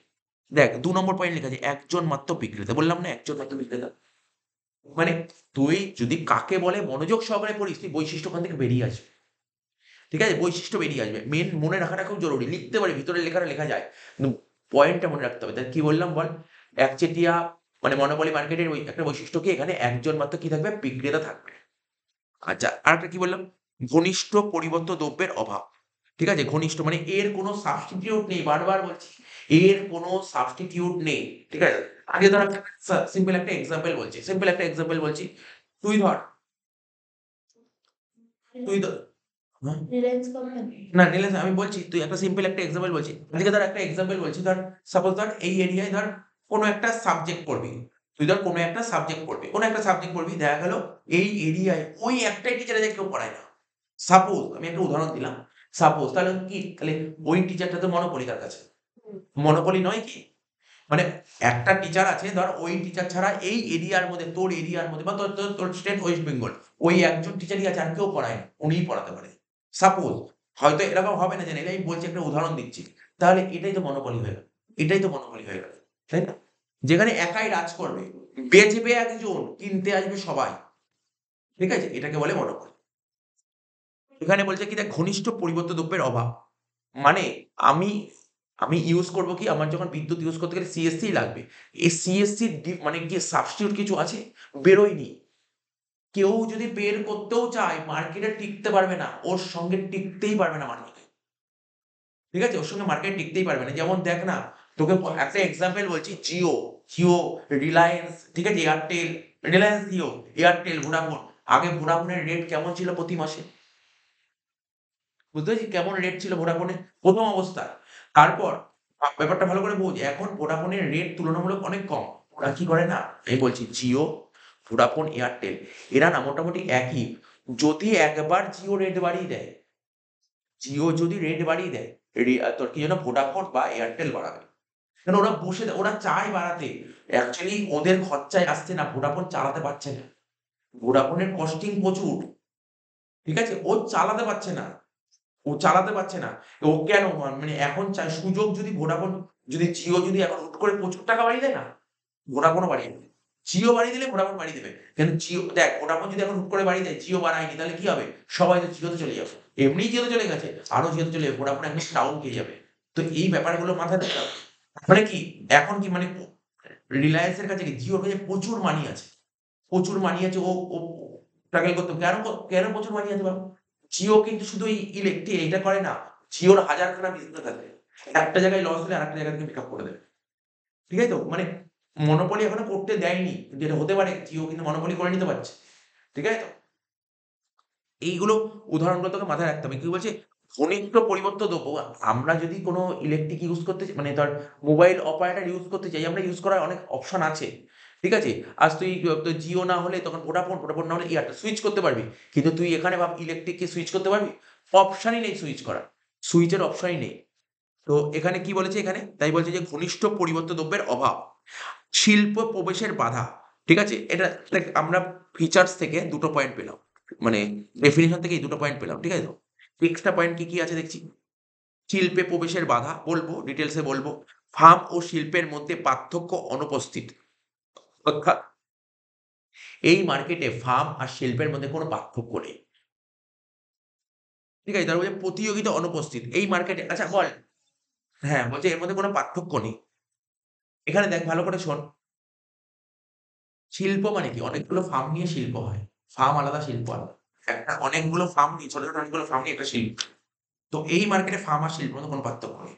তো বলছে কি এখানে আচ্ছা, এই মার্কেটে কি কম্পিটিশন আছে? এই যে সঞ্জীব গোয়েঙ্কা যে সিএসসি চালাচ্ছে, ওর কম্পিটিটর এখানে আছে কেউ? ওর কোনো কম্পিটিটর নেই। কিন্তু স্যার যদি আম্বানি যদি হঠাৎ করে আর কি ইলেকট্রিক্যাল লাইট গুলো বসে হ্যাঁ, তখন আর মনোপলি থাকবে না। ও তো খোলেনি এখনো। তো খোলেনি। খুললে মনোপলি থাকবে না। ওর এখানে কেউ নেই। তুই আজকে বাড়িতে গিয়ে বাবাকে জিজ্ঞেস করবি, "বাবা আমরা কিসের লাইন নিয়েছি?" বলে, "সিএসসি।" বলছে, "আমি সিএসসি লাইন নেব না, অন্য কোনো লাইন নাও।" বলছি, "ওই অন্য কোনো লাইন কোথা থেকে দেবো? এ নিতেই পারবে না এখানে অন্য লাইন। আসবেই না, এখানে সিএসসি।" বুঝতে হবে। এখানে অন্য কোনো লাইন আসলে তখন তুই, এখন তাই সিএসসি র দাম বাড়িয়েও দেয়। তোকে মানে তুই কি করতে পারিস? তুই বাড়িয়ে দিলে কি করতে পারিস? বললি, "আমি লাইন নেব না।" নিবি না। কি যায় আসে ওর? তুই নিবি না, ওর কি যায় আসে? ওর কিচ্ছু যায় আসে না। তুই অন্ধ করে থাক। ঠিক আছে? তুই নিবি না। তুই একটা আন্দোলন করতে হবে, রেট বাড়াচ্ছে। আন্দোলন করেই বা কি হবে? কিছু লাভ হবে না। ঠিক আছে? হ্যাঁ, তবে কি এইগুলো কি গভর্নমেন্ট অনেকটা ম্যানেজ করতে পারে। গভর্নমেন্ট ম্যানেজ করতে পারে এখানে। এখানে গভর্নমেন্ট অনেকটা ম্যানেজ করতে পারে। যে গভর্নমেন্ট ওকে রিকোয়েস্ট করতে পারে যে সঞ্জীব গোয়েঙ্কা তুমি রেট বাড়াচ্ছ, রেটটা একটু কমাও। সেটা আলাদা ব্যাপার। বুঝতে পারলি তো? তো এখানে মাথায় রাখতে হবে, এখানে যদি অন্য কেউ যদি খোলে, তাহলে কিন্তু ও এইটা বাড়ানো করতে পারবে না। আচ্ছা। তার মানে এখানে কিন্তু কোনো প্রতিযোগিতা নেই। বুঝতে পারলি? মনে থাকতে পারবে তো? তাহলে বল, তোকে যদি বলি মানে আগের যে টপিকটা বললাম, ওখানে কম্পিটিশন ছিল? ওখানে কম্পিটিশন ছিল। এখানে কম্পিটিশন নেই। তো দাম নির্ধারক। ঠিক আছে? আচ্ছা, এই মার্কেটে কে দাম ঠিক করবে কে? এই যে তোর প্রতি মাসে ইলেকট্রিক বিলটা আসবে, যে মিটারের বিলটা কে ঠিক করবে? কে ঠিক করে জানিস? সঞ্জীব গোয়েঙ্কাই ঠিক করে। ওই ঠিক করবে। এই যে তোর মানে এখন কি তুই ঠিক করতে পারবি? কেউ ওই ঠিক করবে। ওই ঠিক করবে রেটটা। আজকে ইলেকট্রিক সঞ্জীব গোয়েঙ্কা হচ্ছে সিএসসি কোম্পানির মালিক।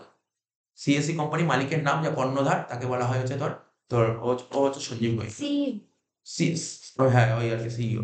মানে মেইন মালিক, ওই কিন্তু কোম্পানির মেইন মালিক বলতে, মেইন মালিক বলা যায়।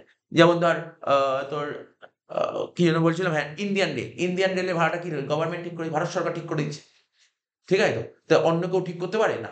তা দাম নির্ধারক। তার মানে এখানে পয়েন্ট গুলো কি পয়েন্ট বললাম? একেকটা করে পয়েন্ট পাই। যেমন ১ম পয়েন্ট বলেছে দেখ, একেকটা করে পয়েন্ট এবার এনালাইসিস করি। চাহিদা রেখার ঋণাত্মক ঢাল হয়। এই মার্কেটে কি হয় বলতো? ডিমান্ড কার্ভটা, যেমন আমরা ডিমান্ড পড়েছি ফার্স্ট সেমিস্টারে, চাহিদা রেখা। চাহিদা রেখা কি পড়তি? নিম্নমুখী হতো না? এরকম হতো চাহিদা রেখাটা, এরকম হতো না? তো এই মার্কেটও এরকম হয়। কি বলেছে? ওইখানে চাহিদা, ডিমান্ড, ল অফ ডিমান্ড এ কি পড়েছিল? দাম বাড়লে চাহিদা কমে, দাম কমলে চাহিদা বাড়ে। আজকে ধর যদি দাম বেড়ে যায়। আজকে ধর সিএসসি তার মিটার বেড়ে গেছে। ভালো করে বুঝবি। মিটারের রেট যদি বেড়ে যায়, ধর 10 টাকা, এখন মানে 10 টাকা চলছে, 9 টাকা বা 10 টাকা চলছে। তো 10 টাকা থেকে যখন 12 টাকা হয়ে যায়, তাহলে কি করবে? বাড়ির লোক কি বলবে? "এই এখন মিটার বেড়ে গেছে, তুই একটু মানে ফ্যানটা কম চালা গরমকালে।" কি বলে তো গরমকালে ফ্যানটা কম চালা বা এসিটা কম চালা। ঠিক আছে তো? এসিটা কম চালা। তো এইগুলো বলে কারণ এখন রেট বেড়ে গেছে, কম চালা। তার মানে যেই দাম বেড়ে গেল, তাহলে চাহিদাটা কি হচ্ছে? আস্তে, আস্তে কমে যাচ্ছে। এবার দাম যদি কমে যায়, ঠিক আছে একটু বেশিই চালাও। আসলে দামটা রেটটা কম আছে। তো এখানে তাই বলেছে, নরমাল কথা বলেছে। তাহলে এই মার্কেটে কি হয়? ডিমান্ড কার্ভটা কি হয়? নেগেটিভ স্লপ হয়। মানে ঋণাত্মক দাম। আবার এটা তো আগেই বললাম, একজন মাত্র বিক্রেতা বা একটি মাত্র ফার্ম। এই মার্কেটে একজন মাত্র বিক্রেতা বা একটি মাত্র ফার্ম থাকে। এই মার্কেটে কি হয়? একজনই বিক্রেতা থাকে।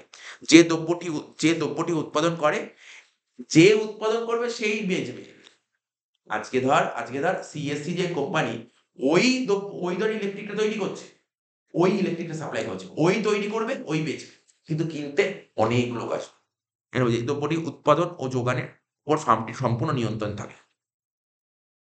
কতটা প্রোডাকশন করা উচিত, কতটা যোগান দেওয়া উচিত, সমস্ত ওর হাতে কন্ট্রোল থাকবে। ঘনিষ্ঠ পরিবর্তিত দ্রব্যের অভাব অলরেডি বলে দিয়েছি, এর কোনো সমস্যা নেই। কারণ এর কোনো সাবস্টিটিউট নেই। ও নিজেও জানে এর কোনো সাবস্টিটিউট নেই। তাই জন্য সাবস্টিটিউট নেই বলেই ও যখন খুশি দাম বাড়াতে পারে। ঠিক আছে?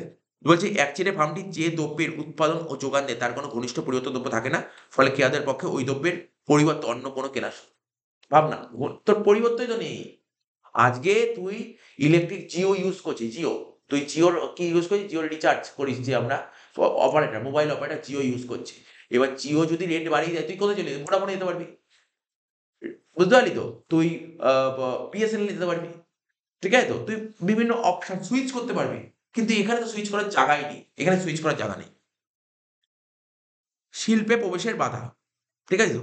এই মার্কেটে নতুন কোনো ফার্ম প্রবেশ করতে পারে না। কেউ প্রবেশ করতে পারবে? আরে কেউ প্রবেশ করতে পারবে না। ভাবে কেউ যদি প্রবেশ করেও, ও বেরিয়ে যাবে। কারণ টিকতে পারবে না। ওর সঙ্গে ও টিকতে পারবে না।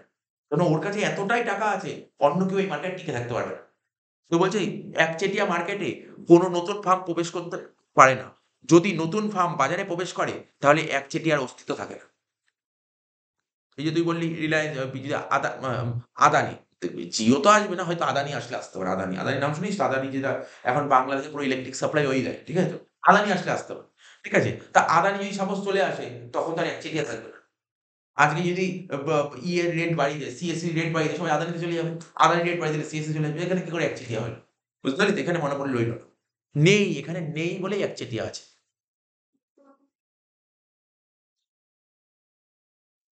তাহলে সব পয়েন্টই পড়ে রাখবো। হ্যাঁ, পড়ে নিবি। ভালো কোয়েশ্চেন। এই কোয়েশ্চেনটা অতটা ইম্পোর্টেন্ট নয়। আ কিন্তু আগেরটা ইম্পোর্টেন্ট, আগেরটা আসার চান্স বেশি। এই পয়েন্টে জানতে হবে পরবর্তী কোয়েশ্চেন পড়ার জন্য, এই কোয়েশ্চেনটা। তাহলে কি বুঝতে পারলি? শিল্পে প্রবেশের বাধা। বলছে ফার্ম ও শিল্পের মধ্যে পার্থক্য অনুপস্থিত। একচেটিয়া বাজারে ফার্ম ও শিল্পের মধ্যে কোনো পার্থক্য নেই। কারণ একচেটিয়া বাজারে একটি মাত্র ফার্ম বা বিক্রেতা সমগ্র শিল্পের সমগ্র যোগান নিয়ন্ত্রণ করে। ওই যে বললাম, কি বললাম? অনেকগুলো ফার্ম মিলে একটা শিল্প তৈরি হয়। এটাই বলেছে। প্রতিযোগিতা অনুপস্থিত। যে এই মার্কেটে কম্পিটিশন থাকবে? এই মার্কেটে কি কম্পিটিশন থাকবে? না। হয়ে গেল। একচেটিয়া বাজারে যেহেতু একটি মাত্র ফার্ম বা একজন মাত্র বিক্রেতা এবং দ্রব্যটির কোনো ঘনিষ্ঠ পরিবর্তিত দ্রব্য থাকে না, সেইজন্য বাজারে কোনো কম্পিটিশনের কোনো সুযোগই নেই। ফলে এই মার্কেটে প্রতিযোগিতামূলক বিজ্ঞাপনের কোনো প্রয়োজন হয়। এই মার্কেটে কোনো অ্যাডভার্টাইজমেন্ট দরকার হয় না।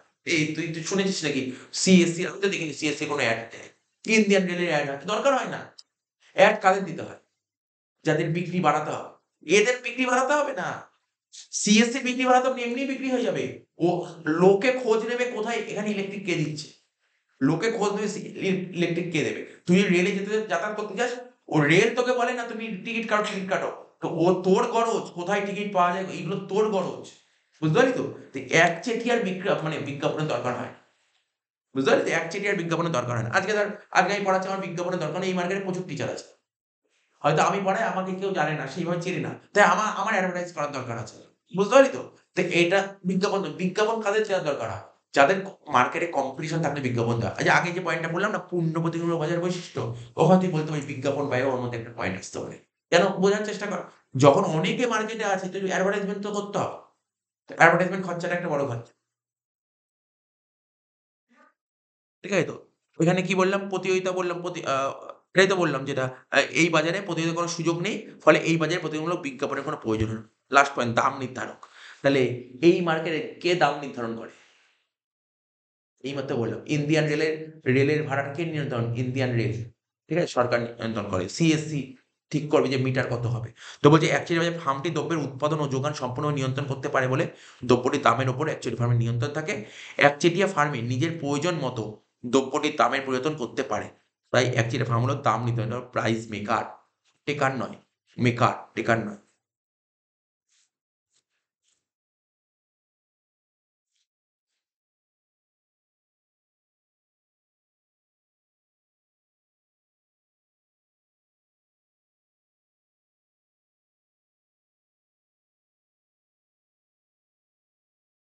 পেজ নাম্বার 7 এ চলে আসে।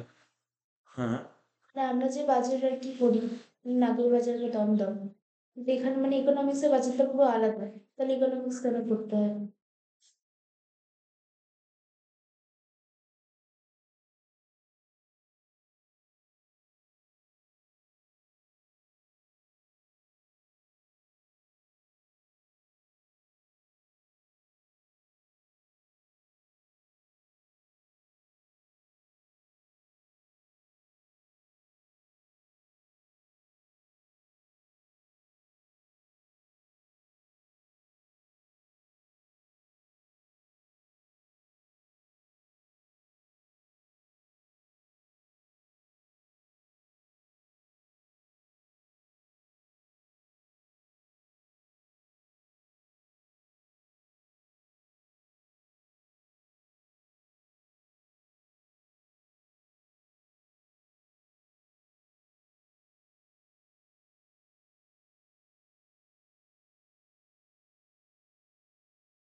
এবার দেখ কি বলবো, দেখ 7 নম্বর পাতা চলে, 7 নম্বর, পেজ নম্বর 7 তোদের বইয়ে। পেজ নম্বর 7 এ চলে আয়। পেজ নম্বর 7, ইম্পোর্টেন্ট কোয়েশ্চেন আছে। ভালো। কি লেখা আছে? বিক্রয় লব্ধ আয় মানে রেভিনিউ কাকে বলে? Revenue, revenue, revenue. ঠিক আছে? এটা ছাড় দিয়ে রাখবো তো? পরে রেভিনিউ কাকে বলে?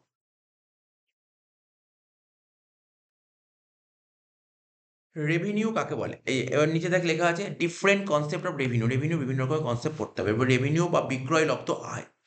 আজকে ধর, আমার একটা স্টেশনারি দোকান আছে। আমি তো পেন বেচি।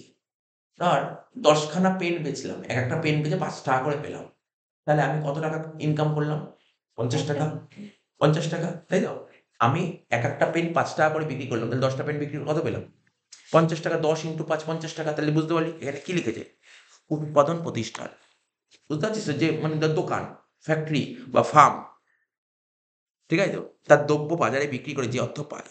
উৎপাদন প্রতিষ্ঠান তার দ্রব্য বাজারে বিক্রি করে, দ্রব্য মানে পেন। পেন বাজারে বিক্রি করে যে টাকা পায় তাকে বলা হয় রেভিনিউ বা বিক্রয়লব্ধ আয়। এবার বিক্রয়লব্ধ আয় ধারণার মধ্যে ৩ টি ধারণা অর্থনীতিতে খুবই গুরুত্বপূর্ণ। একটা হচ্ছে টোটাল রেভিনিউ, ঠিক আছে? একটা হচ্ছে এভারেজ রেভিনিউ, আর একটা হচ্ছে মার্জিনাল রেভিনিউ। কি বললাম? আমাদের যে আম রেভিনিউ আছে, রেভিনিউকে আমরা ৩ ভাগে ভাগ করি। কি বললাম? একটাকে লিখি ছোট, ছোট করে।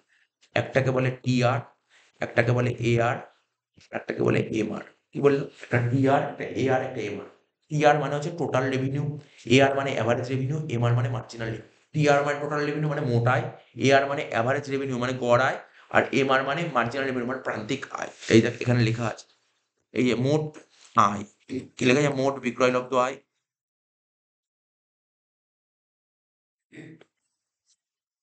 গড় বিক্রয়লব্ধ আয়, প্রান্তিক বিক্রয়লব্ধ আয়। ঠিক আছে তো? এবার পড়বো টিআর কাকে বলে। আমি অলরেডি তোকে টিআর বুঝিয়ে দিয়েছি। টিআর অলরেডি বুঝিয়ে দিয়েছি, হয়তো বুঝতে পারিসনি। দেখ আমি কি বললাম? আমি ৫ টা পেন বিক্রি করে, না সরি, আমি একেকটা পেন ৳৫ করে বিক্রি করি। একেকটা পেন কত টাকা করে বিক্রি করি? ৳৫। কতগুলো পেন বিক্রি করি? উদাহরণ বলছিলাম ১০ টা পেন। কত টাকা কামালাম? ৳৫০। তাহলে কি করলাম বল? ১০ এর সাথে ৫ গুণ করে ৫০ হলো, তাই তো? ১০ টা কি? সে ১০ টা পেন বিক্রি করেছে। ১০ টা পেন, এটাকে বললাম কিউ। কিউ মানে কতগুলো পেন বিক্রি করেছে, পরিমাণ। কিউ মানে আউটপুট, ঠিক আছে? কতগুলো পেন বিক্রি করেছে, মানে কতগুলো পেন বিক্রি করেছে, এটা হচ্ছে Q. Number of unit sold, Q মানে নাম্বার অফ ইউনিট সোল্ড, ঠিক আছে? Into P. পি মানে কি বললো, এই যে 5 মানে কি, 5 হচ্ছে পি। 5টা কি, 5টা হচ্ছে পি। পি মানে এক একটা পেন কত টাকা করে বিক্রি করেছে, ঠিক আছে? এটা হচ্ছে পি। তাহলে দুটো গুণ করে কি হলো, এটাকে বলে টিআর। বুঝতে পারলি? তাহলে টিআর বের করার পরে কি বুঝতে পারলি, পি ইন্টু কিউ। দেখ এখানে লেখা আছে, আগে ফর্মুলাতে দেখ। টিআর কি লেখে, TR equal to P into Q লেখা আছে। TR P into Q. তারপরের লাইনে কি লিখেছে, এবার দেখ টিআর এর বিষয়ে বলতে, টিআর এর ফুল ফর্ম কি, মোট বিক্রয়লব্ধ আয়। পি মানে দ্রব্যের প্রতি এককের দাম, আর কিউ মানে বিক্রয়ের পরিমাণ, ঠিক আছে? তার টিআর লেখা আছে পি ইন্টু কিউ। বোঝা গেল, TR into P into Q. এবার কাকে বলে নিশ্চয়ই এমনি একবার দেখ, পড়লেই পড়ে যাবে। দেখ তুই কাকে বলে না পড়েও লিখতে পারিস। তুই কি বলতে পারিস, স্যার পির সাথে কিউ গুণ করলে টিআর বেরোয়, বলতে পারি না? পির সাথে কিউ গুণ করলে টিআর বেরোয়, দেখ এটাই লিখেছে, দেখ এই লাইনটা, বিক্রয়ের মোট পরিমাণকে মানে কিউ, প্রতি একক দ্রব্যের দাম মানে পি দিয়ে গুণ করলে যা পাওয়া যায় তাকেই বলা হয় মোট বিক্রয়লব্ধ আয়। তো সোজা না? পি কে কিউ দিয়ে গুণ করলে তো টিআর পাওয়া যায়, তাই লেখা আছে। পরের লাইনে কি লিখেছে, বলছে একটি ফার্ম তার দ্রব্য একটি নির্দিষ্ট দামে বাজারে বিক্রি করে যে মোট অর্থ পেয়ে থাকে, ঠিক আছে, তাকে মোট বিক্রয়লব্ধ আয় বলে। ভালো করে পড়তে হবে, মোট বিক্রয়লব্ধ আয় কাকে বলে, বোঝা গেল? পড়তে হবে কিন্তু এটা, হ্যাঁ। আমি যে তোকে উদাহরণ দিয়েছি সেই উদাহরণটাতে ওরা লিখেছে, কি লিখেছে, বলছে কোনো ফার্ম যদি 10 টাকা দামে 15 একক দ্রব্য বিক্রি করে। আমি উদাহরণ কি দিলাম, আমি বললাম যে 5 টাকা দামে 10 একক দ্রব্য বিক্রি হয়, তাহলে মোট বিক্রয়লব্ধ হয় 50। তো ওরা একটু এক্সাম্পলটা চেঞ্জ করে দিল, ব্যাপারটা একই। তাহলে বোঝা গেল টি আর কাকে বলে। এবার তোকে যদি বলে এ আর কাকে বলে, দেখ আমি তোকে বুঝিয়ে দিচ্ছি এ আর কাকে বলে। কোনো কিছুর গড় বের করার নিয়ম জানিস, গড় বের করার নিয়মটা কি? যোগ করে 2 দিয়ে ভাগ। এই দেখ এখানে লিখছি এ আর মানে গড় বের করো। গড় বের করবো কি করে, টোটাল, প্রথমে লিখতে হবে টোটাল। টোটালকে যদি আমি কিউ দিয়ে ভাগ করি তাকে বলে টোটাল। আমি এইমাত্র যে এক্সাম্পল তৈরি করলাম সেখানে কি বলেছিলাম, আমি কতগুলো পেন বিক্রি করছি, 10টা পেন বিক্রি করছি 5 টাকা করে। টোটাল কত টাকা পেলাম পেন বিক্রি করে, 50 টাকা। তাহলে আমি বলতে পারি এখানে 50 টাকা ডিভাইডেড বাই কিউ। কিউ মানে কতগুলো পেন বিক্রি করেছিলাম, 10। 10টা। 10টা পেন বিক্রি করেছিলাম। তাহলে কাটাকাটি করলে কত বেরোলো বল? তাহলে তুই কি বুঝতে পারলি, এ আর বের করার ফর্মুলা কি বুঝতে পারলি? ও স্যার, টোটাল মোট বিক্রয়লব্ধ আয়কে মানে পরিমাণ দিয়ে ভাগ করলেই বেরিয়ে গেল হচ্ছে গড় আয়। দেখ এখানে লিখেছে, কোনো ফার্ম তার দ্রব্য বাজারে বিক্রি করে প্রতি এককের জন্য যে পরিমাণ অর্থ পেয়ে থাকে, প্রতি এককের জন্য, তাকে বলা হয় গড় বিক্রয়লব্ধ আয়। অন্যভাবে ফার্মের মোট বিক্রয়লব্ধ আয়কে বিক্রয় পরিমাণ দিয়ে ভাগ করলে যা পাওয়া যায় তাকে বলা হয় গড় বিক্রয়লব্ধ আয়। হুম। তাই এ আর বের করা, দেখ আমি এটা লিখি, সেটা লিখি টি আর বাই কিউ, ঠিক আছে? তাহলে এ আর হচ্ছে পরের line T R by Q. এবার দেখ আমি এখানে তোকে দেখিয়েছি, দেখতে হবে না ওরা কি করেছে, ওরা বের করেছে, দেখ কি দেখিয়েছি, A R equal to T R by Q বলেছে তো ওরা। বললাম তো টি আর বাই কিউ। টি আর বের করার ফর্মুলা কি বলেছিলাম বল, পি ইন্টু কিউ বলেছিলাম, মনে আছে? Divide by Q, Q Q কেটে গেলে তাহলে পি বেরোলো। বুঝেছিস নাকি বুঝিস না? এই তো এখানে লিখে দিয়েছে এ আই করে দেখি, এ আর ইকুয়াল টু পি। এ আর মানেই পি, সেটাই দেখালো যে এ আর মানে পি। এ আর মানে কি বললাম বল, এ আর কত বললো 5। তো একটা পেন মার্কেটে বিক্রি করে কত বলছে 5, মানে ওটাই বলছে এ আরটাই হচ্ছে পি। তাই বলছে গড় বিক্রয়লব্ধ আয় মানে এ আর ইকুয়াল টু পি। দ্রব্যের দাম ও উৎপাদিত দ্রব্যের দাম, গড় বিক্রয়লব্ধ আয় বা ফার্মের, তো ওই একই কথা বলেছে। বলছে যে এখানে কি দ্রব্যের দাম, ঠিক আছে, ও গড় বিক্রয়লব্ধ আয় মানে কি, গড় বিক্রয়লব্ধ আয় মানে কি, এ আর মানে বলতে চাইছে পি আর এ আর সবসময় সমান হয়। ওরা কি লিখেছে দেখ না, আমি এতক্ষণ ধরে কি লিখলাম, এ আর ইকুয়াল টু পি হয়, ওরা একটা কথাতে লিখেছে এ আর ইকুয়াল টু পি লিখেছে। বলছে গড় বিক্রয়লব্ধ আয় দামের সমান, এটাই লিখেছে। প্রকৃতপক্ষে দামকে ক্রেতার দিক থেকে দেখা হয়, আর গড় বিক্রয়লব্ধ আয়কে বিক্রেতার দিক থেকে দেখা হয়। দামকে কার দিক থেকে দেখা হয়, ক্রেতার দিক থেকে দেখা হয়, আর এ আর কে বিক্রেতার দিক থেকে দেখা হয়। সেই জন্য দামের অপর নাম গড় বিক্রয়লব্ধ আয়। তাহলে বোঝা গেল দামকে কার দিক থেকে দেখা হয় আর এ আর কে কার দিক থেকে দেখা হয়, এটা সবসময় সমান হয়। উদাহরণ বলে দিলাম। তাহলে কি কি বললাম আমি এখান দিয়ে বল, ই আর পড়ালাম, এ আর পড়ালাম, এবার করবো এম আর। এম আর মানে কি, এম আর মানে কি বললাম বল, এম আর মানে তো আগেও চ্যাপ্টার গুলো পড়েছি। এম এম মানে কি, ইকোনমিক্স ফার্স্ট সেমিস্টার পড়েছি। এম মানে কি, এম মানে মার্জিনাল, এম মানে মার্জিনাল, ঠিক আছে? আর আর মানে রেভিনিউ, মার্জিনাল রেভিনিউ মানে প্রান্তিক আয়। আর একটু ঘুরিয়ে বললে প্রান্তিক বিক্রয়লব্ধ আয়। এবার প্রান্তিক বিক্রয়লব্ধ আয় কাকে বলে জানিস, এটাকে বলছি, তুই 10টা পেন বিক্রি করে 50 টাকা পেলি, এখন তো তুই 10টার জায়গায় আরো একটা পেন এক্সট্রা বেচিস, ধর 10টা পেন বিক্রি করতে 50 টাকা পেন, আমি তোকে এখানে উদাহরণ দিই, 10টা পেন বিক্রি করতে 50 টাকা পেলি, এখন ধর 11টা পেন বিক্রি করলি, আরো তুই কিছু এক্সট্রা টাকা পেতে পারিস। তাহলে একটা পেন বেচে যদি কোনো রকমে কোনো এক্সট্রা টাকা পাস তাকে বলা হয় প্রান্তিক বিক্রয়োক্ত আয়। বুঝতে পারলি কাকে বলে?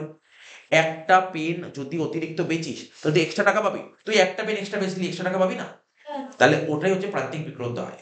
তো এখানে বলেছে কি দেখ, বলছে কোনো ফার্ম অতিরিক্ত 1 একক দ্রব্য বাজারে বিক্রি করে যে অতিরিক্ত মোট বিক্রয়লব্ধ আয় পেয়ে থাকে তাকে বলে প্রান্তিক। বুঝলাম উদাহরণটা কি বললাম? অতিরিক্ত একটা পেন মার্কেটে বেচে যদি অতিরিক্ত টাকা পাস, ঠিক আছে, তাকেই বলা হয় হচ্ছে তোর, কি বললাম, তাকেই বলা হয় যে প্রান্তিক বিক্রয়োক্ত আয়। আমি একটা এক্সাম্পল, সেটা আমি 55 টাকা পাবো, 5টা সেটা 5 টাকায় পাবি, 55 টাকায় পাবি, সেটা পরে একটা একটা এক্সাম্পল দেখলে বোঝা যাবে, ঠিক আছে তো? হ্যাঁ, তুই যেটা বলেছিস সেটা হতেই পারে, না হওয়ার কিছু নেই, ঠিক আছে তো? কখনো কখনো চেঞ্জ হয়, সেই চেঞ্জটা দেখাবো, আসছে, ওইগুলো আসছে। এবার দেখ এমআর বের করার ফর্মুলাটা কি লিখেছে, ওরা ওরা ফর্মুলাটা কি লিখেছে, এমআর বের করার ফর্মুলা কি লেখা আছে? Delta TR by delta Q. এই দেখ তোকে এমআর বের করার ফর্মুলা আমি তোকে লিখে দেখিয়ে দিচ্ছি।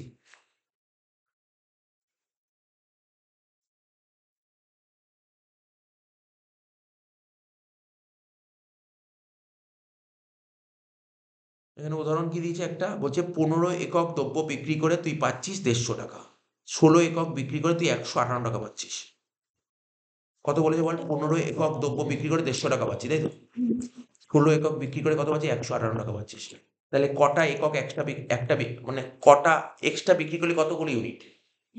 একটা একটা বিক্রি করলে এক্সট্রা কত টাকা এক্সট্রা আসলো? 8 টাকা। এটাকে বলা হয় মার্জিনাল রেভিনিউ। বুঝতে পারলে? এই অঙ্কে মার্জিনাল রেভিনিউ 150 ছিল, 8 টাকা হলো। তাহলে কি করে হলো এটা বের করার একটা ফর্মুলা ওরা বইতে বলেছে। বইতে বলেছে কি জানিস তো? এটাকে বলা হয় টিআর, এটাকে বলা হয় কিউ। বুঝতে পারলি টিআর আর কিউ কোনটা? টিআর বোঝালাম ততক্ষণ ধরে। টিআর, টিআর কত? টিআর বের করবো delta TR by delta Q. এটা বইতে ফর্মুলা দিয়েছে। ডেল্টা টিআর মানে, ডেল্টা মানে ম্যাথমেটিক্স তো জানিস, ডেল্টা মানে পরিবর্তন। তাহলে 150 ছিল 158, কত পরিবর্তন হলো বল? 8। আর কিউ কত হলো? 1। তাহলে কত হলো অ্যান্সার? 8 হলো। এটাই লিখেছি দেখ, ফর্মুলা লিখে দেখ, delta TR by delta Q. লিখেছিস? ফর্মুলা লিখে ডেল্টা টিআর বাই ডেল্টা। বোঝা গেল কি বললাম? তাই এখানে নিশ্চয়ই বোঝা গেল প্রান্তিক বিক্রয়োক্ত আয়ের ফর্মুলাটা কি, ঠিক আছে তো? এত অব্দি বোঝা গেল কোশ্চেন গুলো? এবার কি বলতে চাইছে তোকে?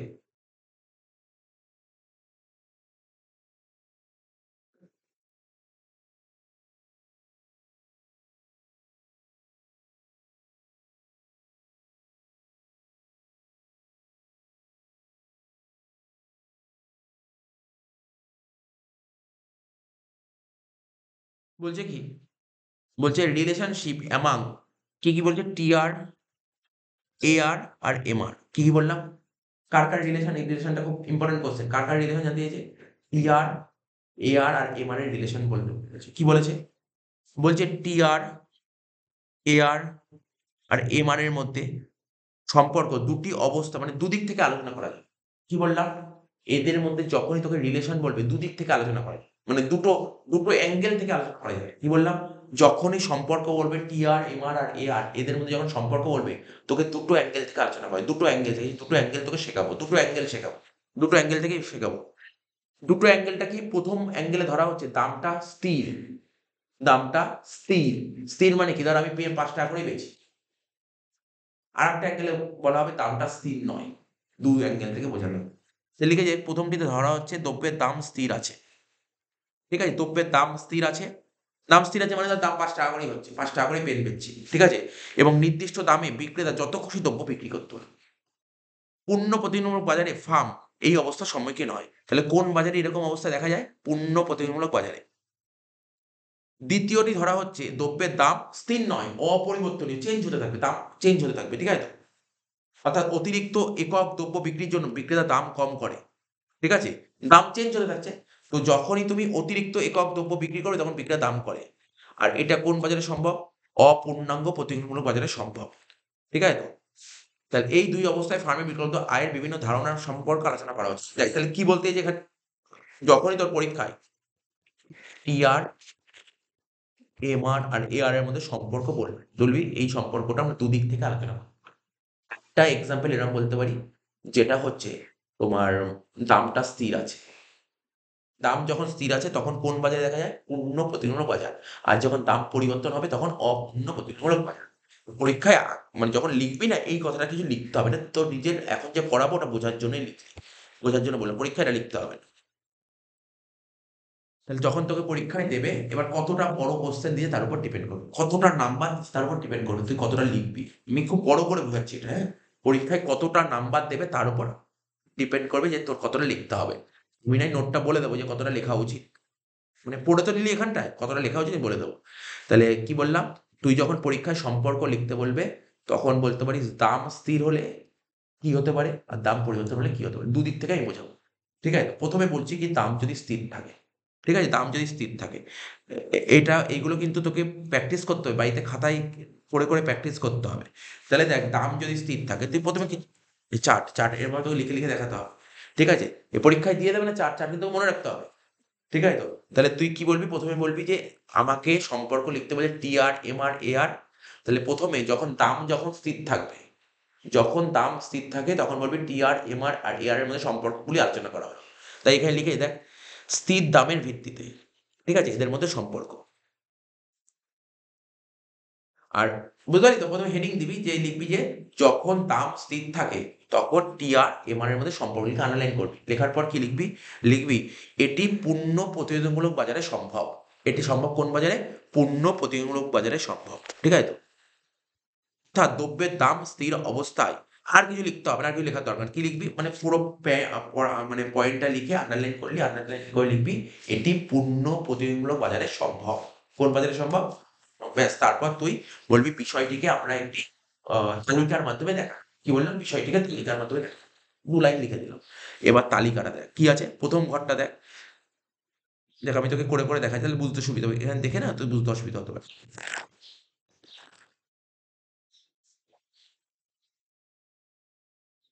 প্রথম ঘরে লিখলাম কিউ, প্রথম ঘরে লিখলাম কিউ। ঠিক আছে, কিউ মানে আমি কতগুলো পেন, আর আমি উদাহরণ দিই, পেন পেন বিক্রি করছি, ধর আমি 5খানা পেন বিক্রি করছি, একটা পেন, প্রথমে একটা পেন বিক্রি করছিলাম, তারপর দুটো পেন বিক্রি, আচ্ছা পরে লিখছি, আগে কিউটা লিখে নিই, ঘরগুলো সাজিয়ে নিই, তারপর লিখছি পি, এবং এক একটা পেন কত করে বিক্রি করছি, তা 10 টাকা করে পেন বিক্রি করছি। তাহলে টিআর, টিআর কি, আমি প্রথম উদাহরণ বলছি, প্রথম একদম পুরো প্রথম রোতে বলছি, একটা পেন বিক্রি করছি 10 টাকা করে। তাহলে একটা পেন যদি 10 টাকা করে বিক্রি করে, তাহলে কত টাকা পাবো পেন বিক্রি করে? একটা পেন 10 টাকা করে বিক্রি করে কত পাবো পেন বিক্রি করে? 10 টাকা। হয়ে গেল। দুটো পেন বিক্রি করছি, আমি দাম কি বলেছি, দাম, দাম কি বলছি, স্থির 10। তাহলে কত পাবো দুটো পেন বেচে? 20 টাকা। তিনটে পেন বেচে কত পাবো বল? 30 টাকা। চারটে পেন বেচে কত পাবো? 40 টাকা। পাঁচটা পেন বেচে পাবো 50 টাকা। হয়ে গেল। তাহলে টিআর বেরিয়ে গেল। এবার এআর, এআর তো শিখেছি। আমি কেন আগে ওইগুলো শেখালাম? এআর কি করে বের করেছি? স্যার, এই টিআর কে যদি কিউ দিয়ে ভাগ করে তাহলে এআর বেরিয়ে যাবে বলেছিলাম না? তো 10 কে 1 দিয়ে ভাগ করলে 10, 20 কে 2 দিয়ে ভাগ করলে 10, 30 কে 3 দিয়ে ভাগ করলে 10, 40 কে 4 দিয়ে ভাগ করলে 10, 50 কে 5 দিয়ে ভাগ করলে 10। বোঝা গেল এটা? এআর বেরিয়ে গেল। তারপর কি করব, লাস্টের ঘরে করব এমআর। এমআর কি শিখিয়েছিলাম এইমাত্র ফর্মুলা লিখেছিলাম। আমি কি লিখেছিলাম বল? Delta TR by delta Q. বল, নিজেই বল। প্রথমটা কত ছিল? প্রথমটা 10 ছিল। প্রথমে 10 হয়। প্রথমে চেঞ্জ, প্রথমে যা ছিল তাই। প্রথমে টিআর যা ছিল এমআর এ তাই বসে গেল। টিআর 10 ছিল, কত হলো? 20 হলো। 10 ছিল 20 হলো, কত বাড়লো? কত বাড়লো? 10 বাড়লো। 10, আবার এখানে কারণ আমাদের ফর্মুলা কি ছিল? Delta TR by delta Q. তো ডেল্টা টিআর কত হচ্ছে? 10। বোঝ? 10 ছিল 20 হলো, কত বাড়লো? 10 বাড়লো। ডিভাইডেড বাই 1 ছিল 2 হলো, কত বাড়লো? 1 বাড়লো। 10 কে 1 দিয়ে ভাগ করলে 10 হয়। বুঝতে অসুবিধা হলে পরেরটা দেখ, ভালো করে দেখ। যদি বুঝতে অসুবিধা হয় পরেরটা দেখ।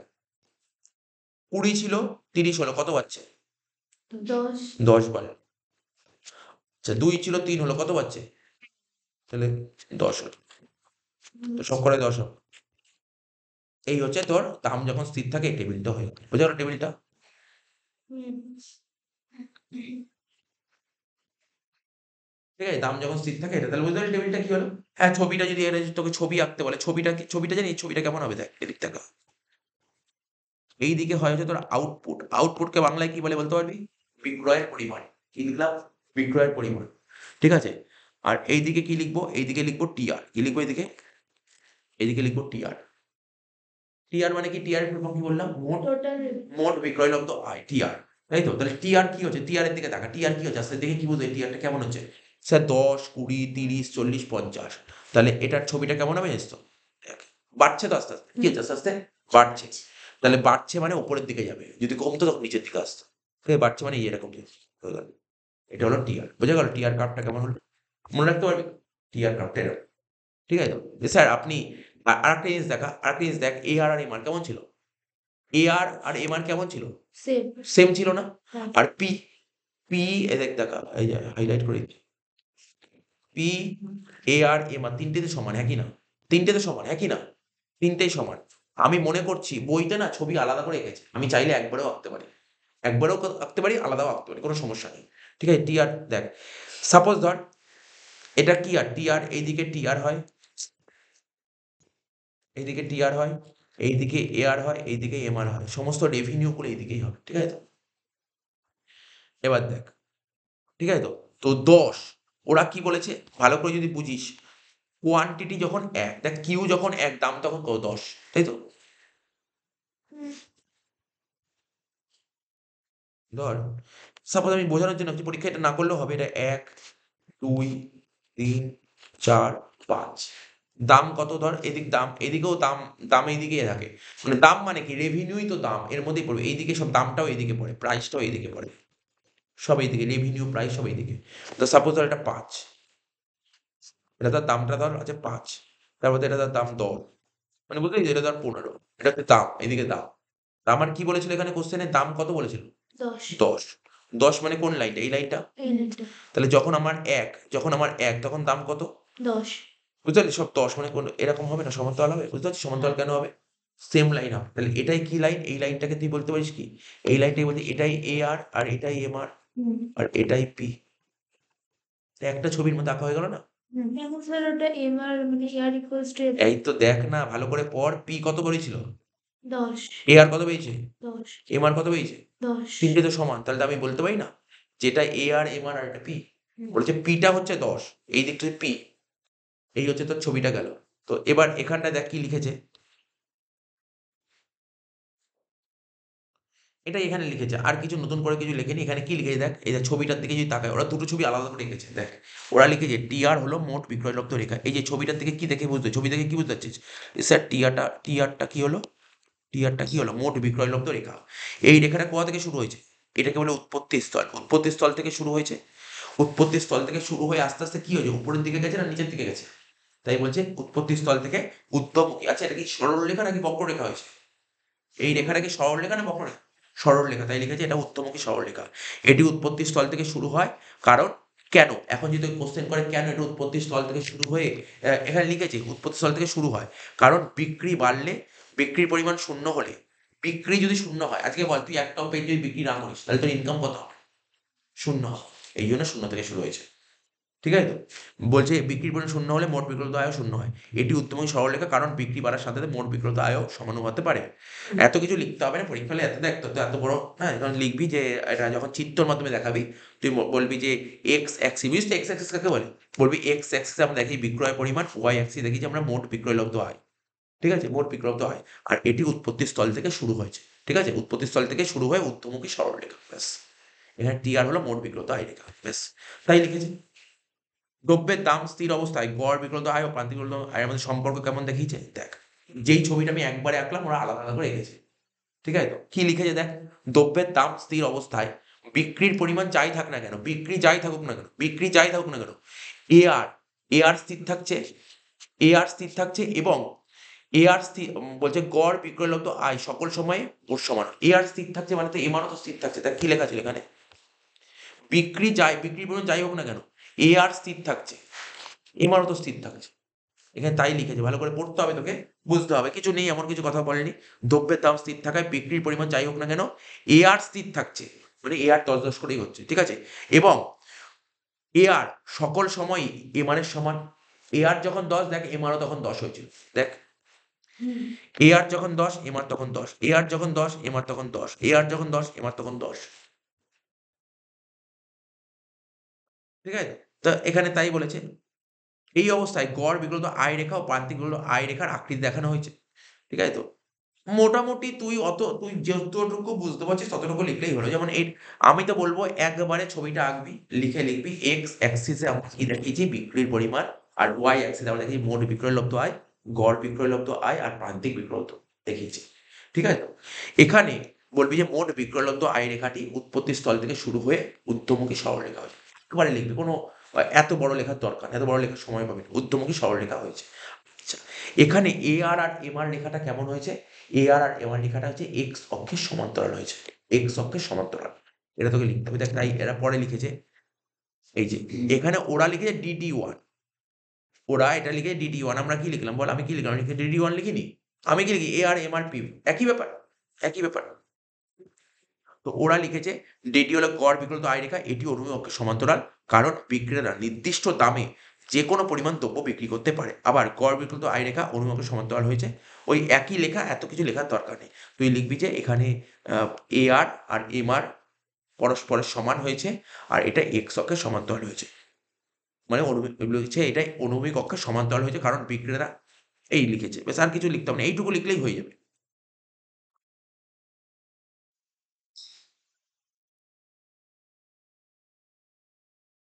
ঠিক আছে? এখানে কি লিখেছে? যেমন এখানে কি লিখেছে দেখ, ওরা বলেছে যে DD1 হলো গড় বিক্রয়িত আয় রেখা। তুই কি লিখবি? DD1 এর জায়গায় তুই, আমরা কি কিছু লিখেছি? নাম লিখেছি DD1? আমরা কোনো নাম দিইনি, তো নাম দিতেই পারি। ওরা নাম দিয়েছে, ওরা বলছে এই রেখাটার নাম হচ্ছে এটা, এই যে DD1, ওরা বলেছে এটা হচ্ছে একটা গড় বিক্রয়লব্ধ আয় রেখা। ঠিক আছে? ওরা লিখেছে, ওরা লিখেছে DD1 গড়, আর এটা অনুভূমিক অক্ষের সমান্তরাল হয়েছে, কারণ বিক্রেতা নির্দিষ্ট দামে, এটা এই লাইনটা যদি না লিখলেও হতো, না লিখলেও হবে, কোনো দরকার নেই লেখা, এটা লেখার দরকার নেই। বলছে গড় বিক্রয়িত আয় রেখা অনুভূমিক অক্ষের সমান্তরাল হওয়ায়, ঠিক আছে, প্রান্তিক বিক্রয়িত আয় রেখা, তাহলে কি লিখেছে ওরা? ওরা লিখেছে যে, মানে এটা কি, DD1 হচ্ছে গড় বিক্রয়িত আয় রেখা, ঠিক আছে, আর এটা এক্স অক্ষের সমান্তরাল হয়েছে। এটা গড় বিক্রয়িত আয় রেখা এক্স অক্ষের সমান্তরাল হওয়ায় প্রান্তিক বিক্রয়িত আয় রেখাও এক্স অক্ষের সমান্তরাল হয়েছে, কারণ একই হতে হবে। ঠিক আছে? তো হয়, কারণ গড় বিক্রয়িত আয় আর পরস্পর সমান হয়। তো এইটুকুই লিখেছে, বেশ, আর কিছু লিখতে হবে? তাহলে কি বলে, দাম যখন স্থির, মানে বুঝতে পারলি ব্যাপারটা, মানে মেন ব্যাপারটা বোঝাটা নেই।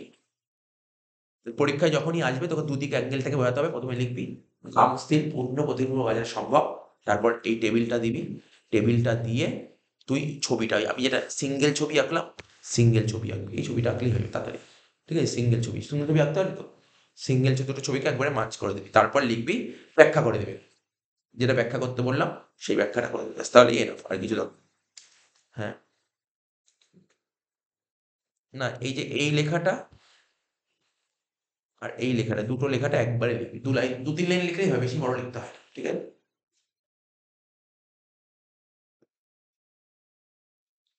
এবার কি বলছে, দাম স্থির অবস্থায় বললাম, দাম যদি চেঞ্জ হয়, দাম চেঞ্জ হলে কোন বাজারে সম্ভব? বলবি দাম যখন পরিবর্তন হয় সেটা অপূর্ণাঙ্গ প্রতিবিম্ব বাজারে সম্ভব। লিখবি এটি অপূর্ণাঙ্গ প্রতিবিম্ব বাজারে সম্ভব, এটি তালিকার মাধ্যমে দেখানো হলো।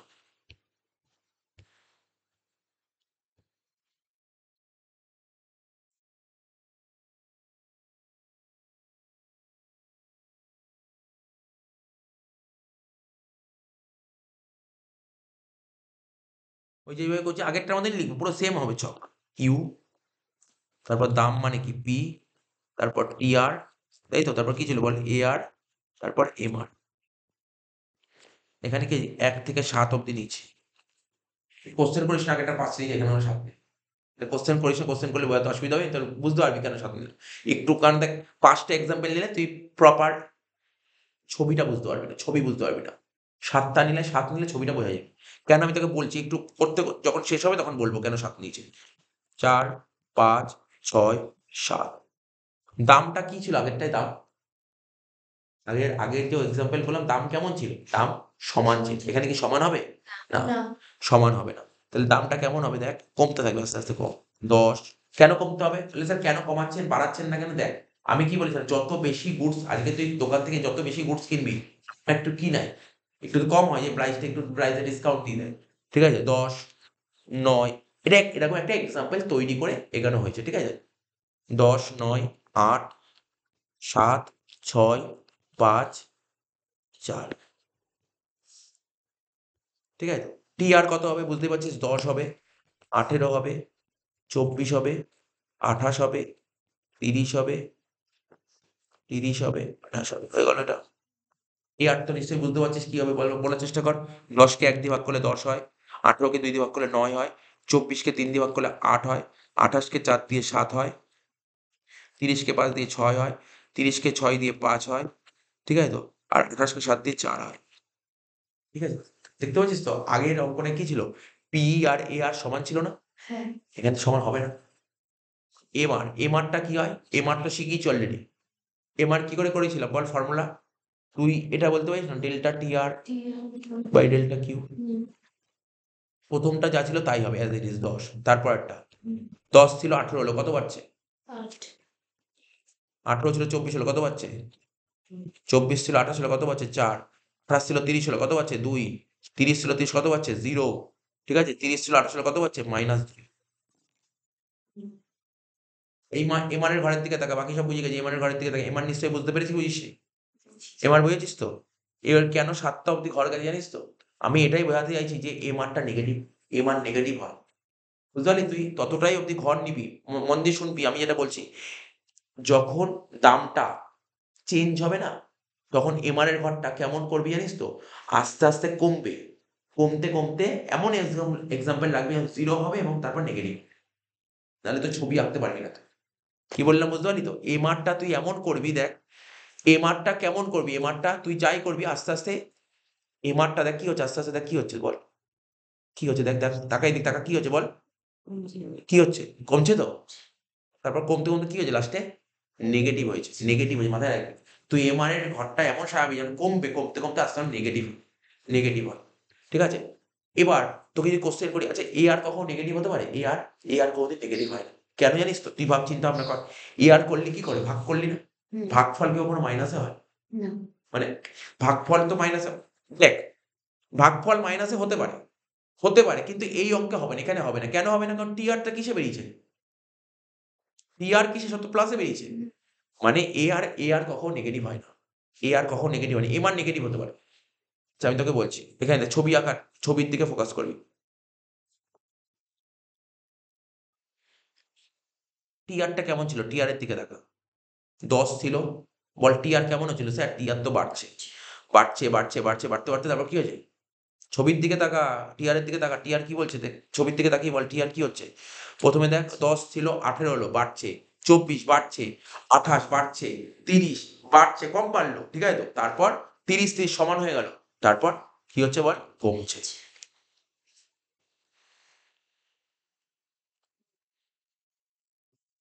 ঠিক আছে? কমছে। বোঝা গেল কি বললাম? টি আর তারপর কমছে।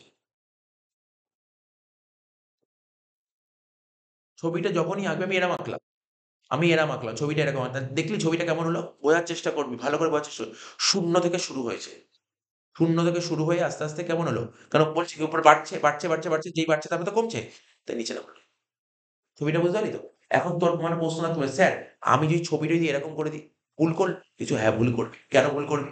শোন, টিআর বিক্রি কখনো মাইনাসে হয় না। আজকে আমার দোকানে কেউ কিছু কিনতে এসছে। একটা পেন কিনতে এসে টাকা দিয়েছে। বিক্রি কখনো মাইনাসে হয় না। আজকে আমি একটা দোকান খুলেছি। পেনের দোকান খুলে পেন বিক্রি করব। একটা পেন বিক্রি করলাম। দেখ না, এই যে আমি বিক্রি করব দেখ ভালো করে দেখ। একটা পেন বিক্রি হলে ৳10 নিলাম। ২ টো পেন বিক্রি হলে ১৮ নিলাম। ২৪, ২৮ কম নিতে পারি। ৮ টা পেন বিক্রি করলাম তাহলে ৳৩ করে ৳২৪ নিলাম। তারপর ৯ টা পেন বিক্রি হলে ৳২ করে মানে ৳১৮ নিলাম। ১০ টা পেন একটা ৳10 নিলাম। মাইনাসে কোনদিন হবে না। বিক্রি তো কোনো মাইনাসে হবে না। আর যেহেতু মাইনাসে হবে না আর 0 হবে? কখনো 0 হতে পারে? না। আমি কোন বিক্রি 0 হতে পারে? না। তার মানে দেখ কেন আমি এই কার্ভে কেন ছেদ করিনি? যদি যদি এই কার্ভটা যদি আমি এখানে ছেদ করে দিতাম তাহলে তো 0 হতো। 0 হবে না। 0 হবে না। সে ছেদ করুক। আমি তো বললাম তোকে। 0 হবে না। আর নিচের দিকেও যাবে না। এটা কি হলো? এটাকে বলে টিআর। এটাকে বলা হয় টিআর। বোঝা গেল? টিআর।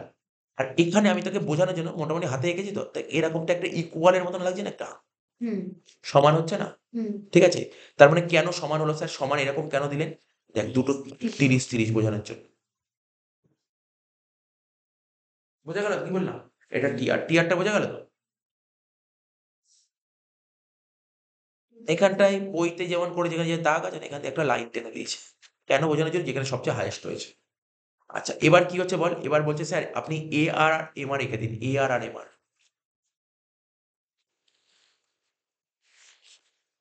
এ আর আর এম আর, এ আর কত দিয়ে শুরু হয়েছে বল? এ আর শুরু ছিল যখন তোর দ্রব্য ধর 10, দেখ এ আর কত ছিল বল? 10, এ আর কত ছিল বল? 10, শুরুতে কত ছিল বল? এ আর কত ছিল? 10, 10 মানে কি হচ্ছিল আস্তে আস্তে? স্যার এ আর তো কমছিল, এ আর কমছিল তো, এ আর কমছিল তো, কি বল এ আর কি হচ্ছিল? এ আর দেখে কি এ আর কমছে, এ আরটা কিন্তু উপর দিয়ে যাবে এরকম, যেমন টি আরটা কত দিকে এখান থেকে ছিল, টি আর এখান থেকে গেছিল কেন? মানে টি আর এখানে যাওয়ার কারণ, তুমি যদি একটাও যদি বিক্রি না করো তখন জিরো হবে, এ আরটা এখান থেকে শুরু হবে। যে এরকম যাওয়া উচিত ঠিক কি এ আরটা? না, ঠিক আঁকা হয়নি।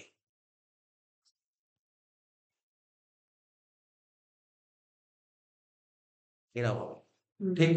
এটা হলো এ আর, বোঝা গেল? এবার এম আর, ছবির দিকে তাকা, এম আর, এম আর কি ছিল? এ আর যখন 10, এম আর তখন 10, মানে এ আর যেখান দিয়ে শুরু হবে এম আরও সেখান দিয়ে শুরু হবে, অর্থাৎ এম আর শুরু হবে কোথা থেকে? দেখ এম আর কিন্তু এখান থেকেই শুরু হবে, এখান থেকে কিন্তু এম আর শুরু হবে, বুঝতে পারছিস ব্যাপারটা? ছবি আঁকা তাকাবি। তারপর কথা ছিল এ আর যখন 9 ছিল এম আর তখন 8, তার মানে কি? এ আর যখন 8 ছিল এম আর তখন 6, মানে কি? এম আর কার্ভটা এ আর এর উপরে থাকবে না নিচে থাকবে, কি মনে হয়? নিচে থাকবে। তাহলে এটাই বোঝানোর জন্য আমি তোকে আঁকলাম।